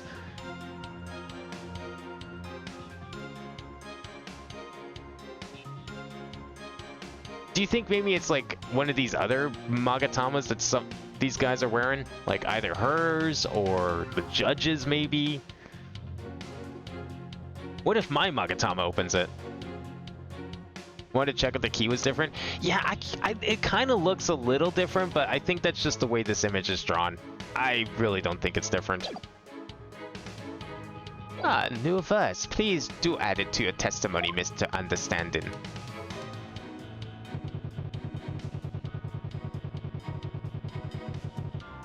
The real method to open the lock, you say, delusional man, there ain't no other way. Is there... If I press on this one again and we get back to that choice, do I get a different statement on the other one? No, okay. So I was supposed to pick that one. Hold it! Delusional, am I? We'll see about that. Wild ideas. That's called delusion. Mixed up lawyer drowning in confusion. Indeed, the defense's sinful wrongdoing has made him lose touch with reality. Let's hear it. What'll it be? With this sinner's flight of fantasy? Nothing, because I'm not the delusional one. I just know there's got to be some secret trick to open your treasure box. Oh, really? And where exactly is this secret hidden? Secret is obviously hidden in...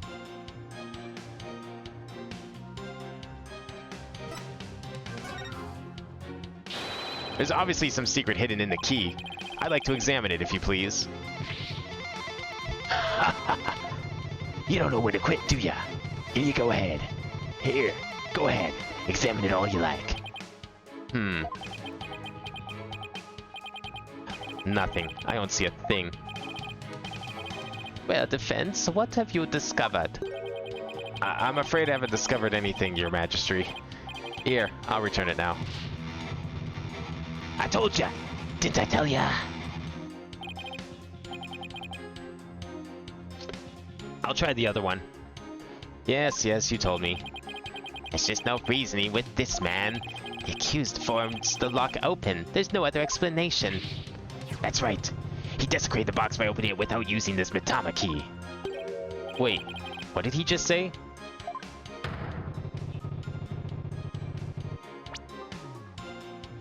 He desecrated the box by opening it without using this Mitama key. Okay. I'll sing as many times as I have to get through your thick lawyer skull. Only the Mitama key unlocks the treasure. Force it and reap the founder's displeasure.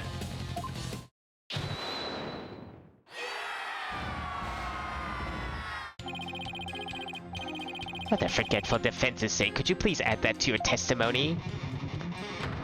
If I have to. Cover it into your brain, lawyer man. Oh, we're just getting all the testimony now. Okay, I still have to make sure that this is gonna not...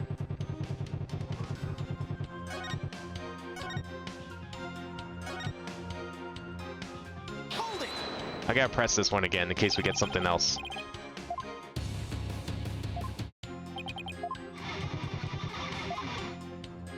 Or do we not get the option anymore? Because that was the correct thing to do. Oh, okay. That was the correct thing to do. Cool. Hold it! What, okay, wasn't it... I mean... Was it called a Magatama? I've been calling it the Magatama, but I thought, like... No, it is a Magatama key. Okay. Alright. Never mind. I'm not crazy. Him saying Mitama wasn't, like, some... just normal thing. That was meant to be... I mean, even Phoenix reacted, so, you know, I have no excuse here. Your sacred duty, huh? The problem with that is I don't think you really are a true believer. Oh, we already did this one. I thought we didn't do this one. I can't remember which one we did last. You know, I really missed that feature from that Ocarina of Time mod. Where we could see which statements we've pressed already. Hold it!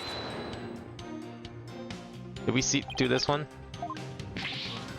Oh no, we did do this one too.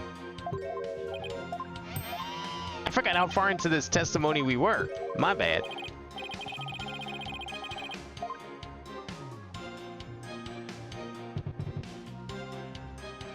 Okay, we didn't press this one though. There must be some secret trick to this key. Oh yeah? And what exactly is this secret trick? What's that smug look for? Maybe something like it can change shapes? Wow, man, that's some wild imagination you got there. I'll give you credit where credit's due. You can daydream like a champ. Just like any Magatama, this key is made of a translucent material. One look and it's pretty obvious it can't change shapes. Yeah, I wasn't really sold on that one myself. But I felt like there was something odd about Anda's stand-in's testimony just now. I think I'd better take another look through the evidence.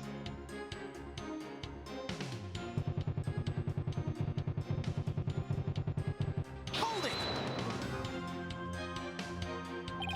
I'm not the one who'll be going to jail, Mr. Understanding. You are. You think so, huh?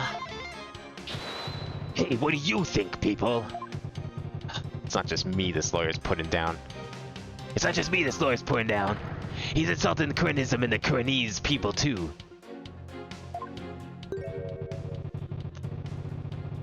If he thinks he can get away with that, he's got another thing coming. Right, people?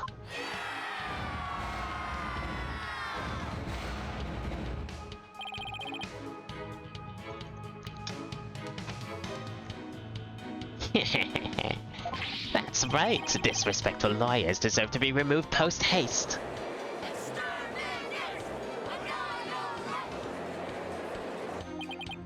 Yikes. Gallery's getting really whipped up over this. You're going to jail. You, not me. If you don't believe me, just wait and see. It's too late for forgiveness for you. No forgiveness for you.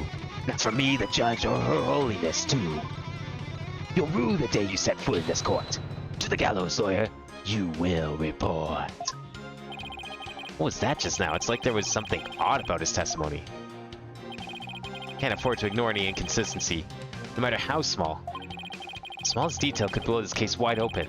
I've got to use the evidence to unlock a path to the truth. Okay, where was that thing about the misspeak? Matamaki. Not the Magatamaki. Objection! Just a minute, Mr. Understanding. You just called your key the Matamaki, didn't you? Ah. But did you originally say it was called the Magatamaki? Uh-oh. He snapped the string. Matamaki, what's that? I don't know, Your Majesty, but apparently it's a rather crucial question. What? What's the big deal? So I said the wrong thing, so what? Simple slip of the tongue. An A for effort, Mr. Wright, but your grandstanding betrays your desperation. I'm afraid a small slip of the tongue like that adds absolutely nothing to your argument. What say you, defense? Is it an important detail? Judging by Understanding's reaction, I'd say it's everything my argument needs. Yes, Your Majesty, it's very important. This key is apparently not the Magatamaki, but rather the Matamaki. And I believe this discrepancy holds great significance for the defense. Nah, man. Just a meaningless mistake. Insignificant. You're riding the crazy train to nowhere, lawyer man. Your Majesty, please don't pay the defense any heed. It's all nonsense. To tell the truth, I'm not really clear on what the defense is driving at myself. However, I am eager to find out. What? Defense, you will explain yourself like your life literally depends on it, because it does. Now then, is the name of the key an important detail? Yes, it's an absolutely important detail, I think. Because the Matamaki is connected to the Founder's Orb. I see. Very well. In that case, please show the court the grounds on which you are basing this claim. The grounds, Your Majesty? You can of course show grounds, can you not, defense? Of course. What else can I say? I have to come up with something. Anything. Even if it's just a bluff. Matamaki. Tama. Must be something somewhere that ties Matama and the orb together.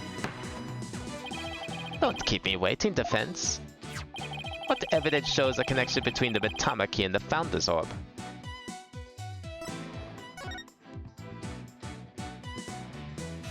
This? Take that! It's like the only piece we haven't even looked at yet, so... What's that? The Song of Ceremony? All this time, the answer was right in front of me. It's right there in the Song of Ceremony performed during the Dance of Devotion. Your Majesty, the Song of Ceremony tells of the treasure of the founder of Curanism. But hidden within its lyrics is the secret behind how to really open the treasure box.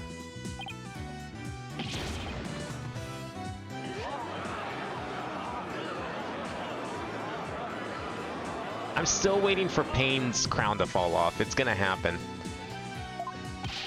How can that be, defense? Song of Ceremony contains the following lyrics. When the butterfly embraces the Mitama, the favor of the orb is bestowed. I believe the Mitama here refers to the Matamaki. Well, yes, it is the same word, but that doesn't mean... We've been calling this key the Magatama key, and that's why I inserted the key into the lock with the Magatama design on it. But that was obviously not the right way to use it. And I suppose you know the right way? I do, Your Majesty. To use the key properly, you have to first... If we turn the Magatama shape upside down like this...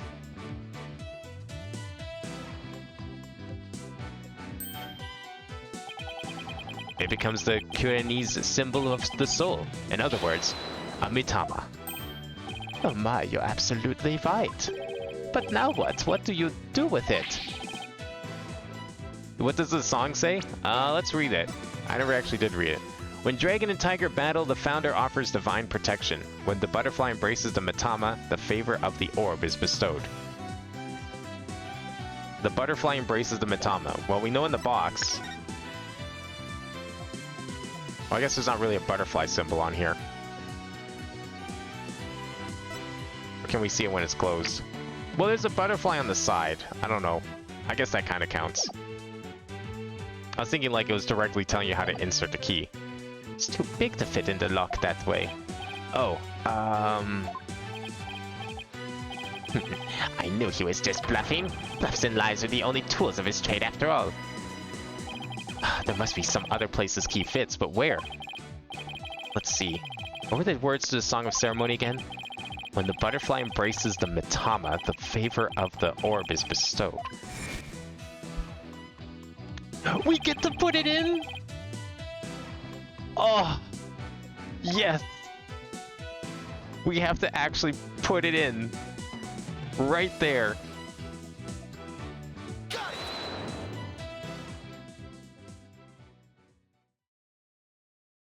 We actually had to show where it went.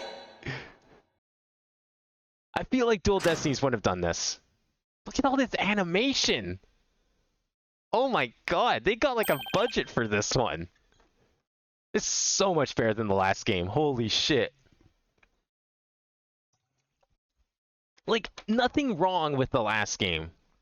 It wasn't a bad game, but man, was it a step down from like the previous 4. My goodness. The treasure box, it really opened. No way, man. What? No! And that, ladies and gentlemen, is the real secret behind the Song of Ceremony. It's the true key to opening the treasure box. Well, case isn't over yet, because Payne's toupee hasn't fallen off yet. It's all over, Mr. Payne. How so? Let's say someone was fooled into trying to force the front-facing lock open. Sadly for them, it wouldn't budge. That's because the lock is, after all, just a decoy. Then what you're saying is... Neither the victim nor the defendant would have been able to open the box. They therefore had no way of stealing the treasure. The only one who could have stolen it is the one man who knew about the Mitama key. Peace, Lubin, and the stand-in. But I'm not done yet. Please recall the scene of the crime. On the floor by Mr. Roll's body was the very unlocked and very open treasure box. Only someone who knew how to open the box could have left it in that state. And so there can only be one true culprit. Admit it, Mr. Understandin'. You're the one who killed Mr. Roll.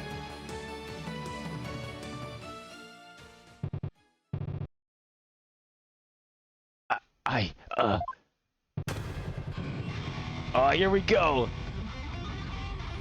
He's gonna bring the house down. Wait, are we gonna, like, break this courtroom too? Is he gonna literally bring it down? I hope not.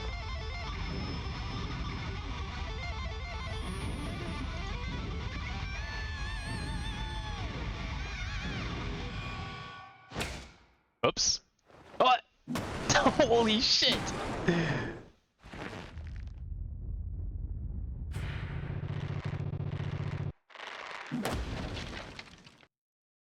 Oh, that's what broke the guitar, not the speakers, but the bench. Well, witness stand confirmed stronger than 2 metal speakers. Curse him, it's all his fault. Why do you have to try and steal the treasure? Why'd I have to spot him with that box? On my way to the storeroom after the mortar dance. It's his fault I had to cause that blackout and clock him good. Props to the animation on the guitar though, like that was, the detailing on the fingering was actually really good. It felt very deliberate. Couldn't let my secret get out. Nobody could know the treasure box was empty. I lose my position as head monk. Who knows what else they'd try to do me. Couldn't let. I had to. I had to stop him.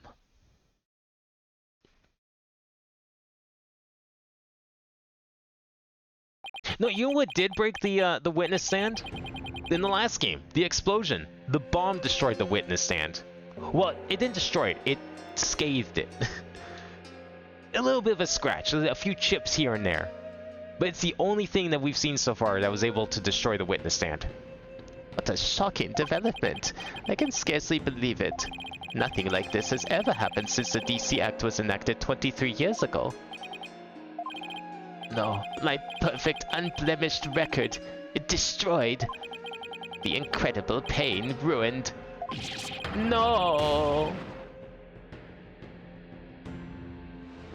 There it is! Oh, he's even more bald! It's gotten worse! Aw. Did the lawyer really win? I can't believe it. No way. This can't be happening. Peace. I said peace. Honestly speaking, I'm just as shocked as everyone else. But the truth has been made known, so it's time for me to give my verdict. In the name of the Holy Mother, this court finds the accused. I'll be your guide.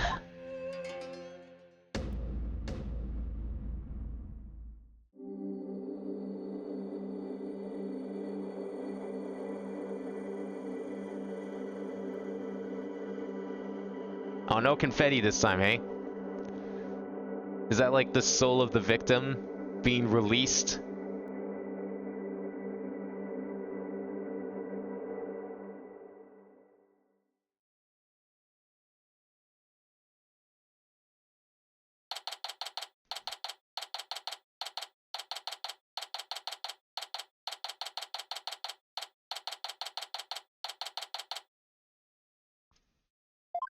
It's not the defendant's lobby, it's the accused lobby.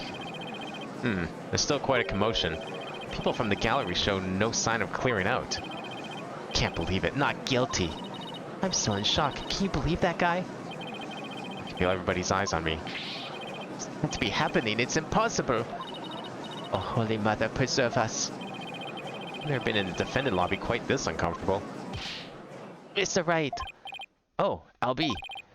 Thank you. Thank you so much for what you did for me. I'm just glad it turned out okay. It was touch and go there for a while. I'm really sorry, Mr. Wright. I had a really hard time trusting you at first. That's okay, LB. I know how unpopular lawyers are in this country. But how did it ever get this way in the first place? Allow me to explain. At least, I wish I could explain. But I don't really know why. I never even questioned it before today.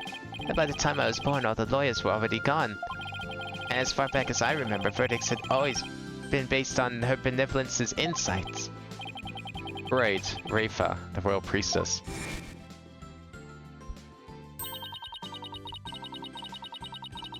You would imply that the trials of this country are unfair? Do explain, outsider. Our verdicts founded on truths imparted by the very souls of the dead lack impartiality. For her part, I'm sure she really believes in what she says, but even with her benevolence's divination seances, lawyers are still necessary. Without proper defense, people could easily wind up receiving wrongful convictions. Mr. Wright, shh! Huh? Don't say that so loud. People might think you're a rebel. You could be arrested. A rebel? That's right. One of those people going against our queen in the court system. Is that the prosecutor of this game? Why does he have like a demon eye? They call themselves the Defiant Dragons. And they're led by a scary guy named Dirk.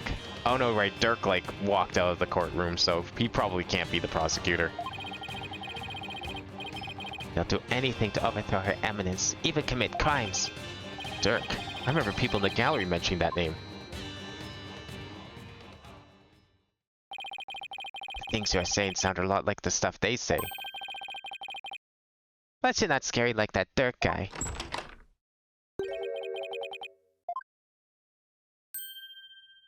Who the fuck is this? You. Yeah, you. I want to talk to you, see? Flight, is it? Right, sir. Phoenix Wright. And you are... Is this the prosecutor? I'm the Karenese Minister of Justice. The name's Inga Karkul Karenin. I oversee the whole legal shebang. I watched that three-ring circus in there. You were? Wow. The Minister of Justice. He's in charge of the entire court system. Defense Culpability Act and all. Mr. Inga, how are you, sir? Run along, mini-monk. Grown-ups are talking here. Yes, sir. Very sorry, sir. May I help you with something? I just wanted a good look at ya. Guys like you aren't exactly a dime a dozen around here. Huh. Well, then. He's eyeing me like I'm some kind of exotic creature in a cage. Oh yeah, might as well share this little morsel with ya. Turns out Roll was a seasoned thief, a repeat offender, see? Had my men look into it and they all found all the booty he pilfered right there in his digs. But he seemed like such a nice man. Why, Mr. Roll? Why? I guess he was doing it for the family. What a mook. A mook? How can you say that?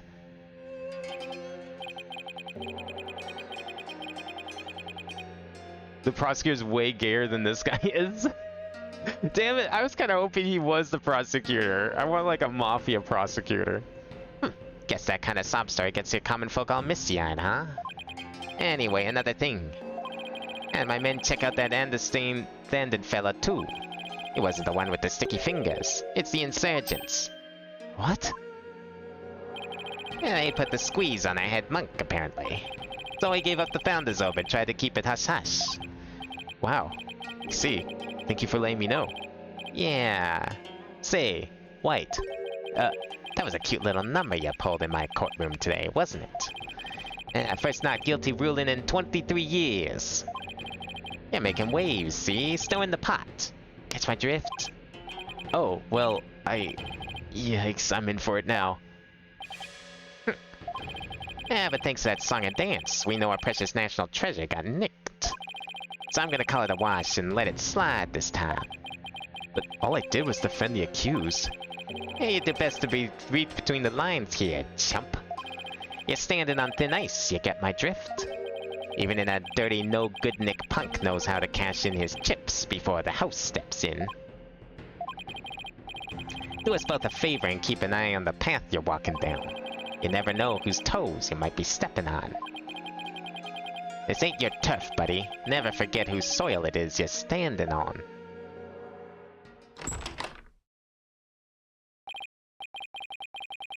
Yikes. He was kind of scary, wasn't he? Yeah, well, no use worrying about it. We have more important things to think about. Such as when we can continue the sightseeing tour. Tour? Oh, anytime, sir. We still have plenty of time until Miss Maya's training ends. And there's still lots more temples to see and all kinds of local foods to eat. It show you the natural beauty of the area and the waterfalls used for training. And I haven't shown you the breathtaking mountain view from the Plaza of Devotion yet. There's this place we can take off a really steep cliff. Great view of Twilight when we're walking to bed. Alright. Slow down, Alibi. It's plenty of time. And when we're done with all that, we can go see Miss Maya together. I don't know if I like the notion that we're getting a old bag 2. But I guess we're getting old bag 2. Yeah, you bet. Maya. Wonder how she's doing. Hope she's okay. Not only are we getting old bag 2, but we're also it's as if old bag became our permanent partner. So, how about that not guilty, Dirk? I heard. Oh, maybe Dirk is the prosecutor. He looks like a prosecutor. Sounds like the winds of change are beginning to stir.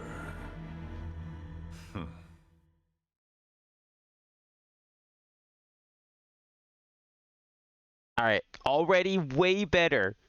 We've established the plot. It looks like everything matters. Dual Destinies couldn't do any of this shit that this game could do. Already a better game. We were already off to like 10 times better of a start than Dual Destinies was.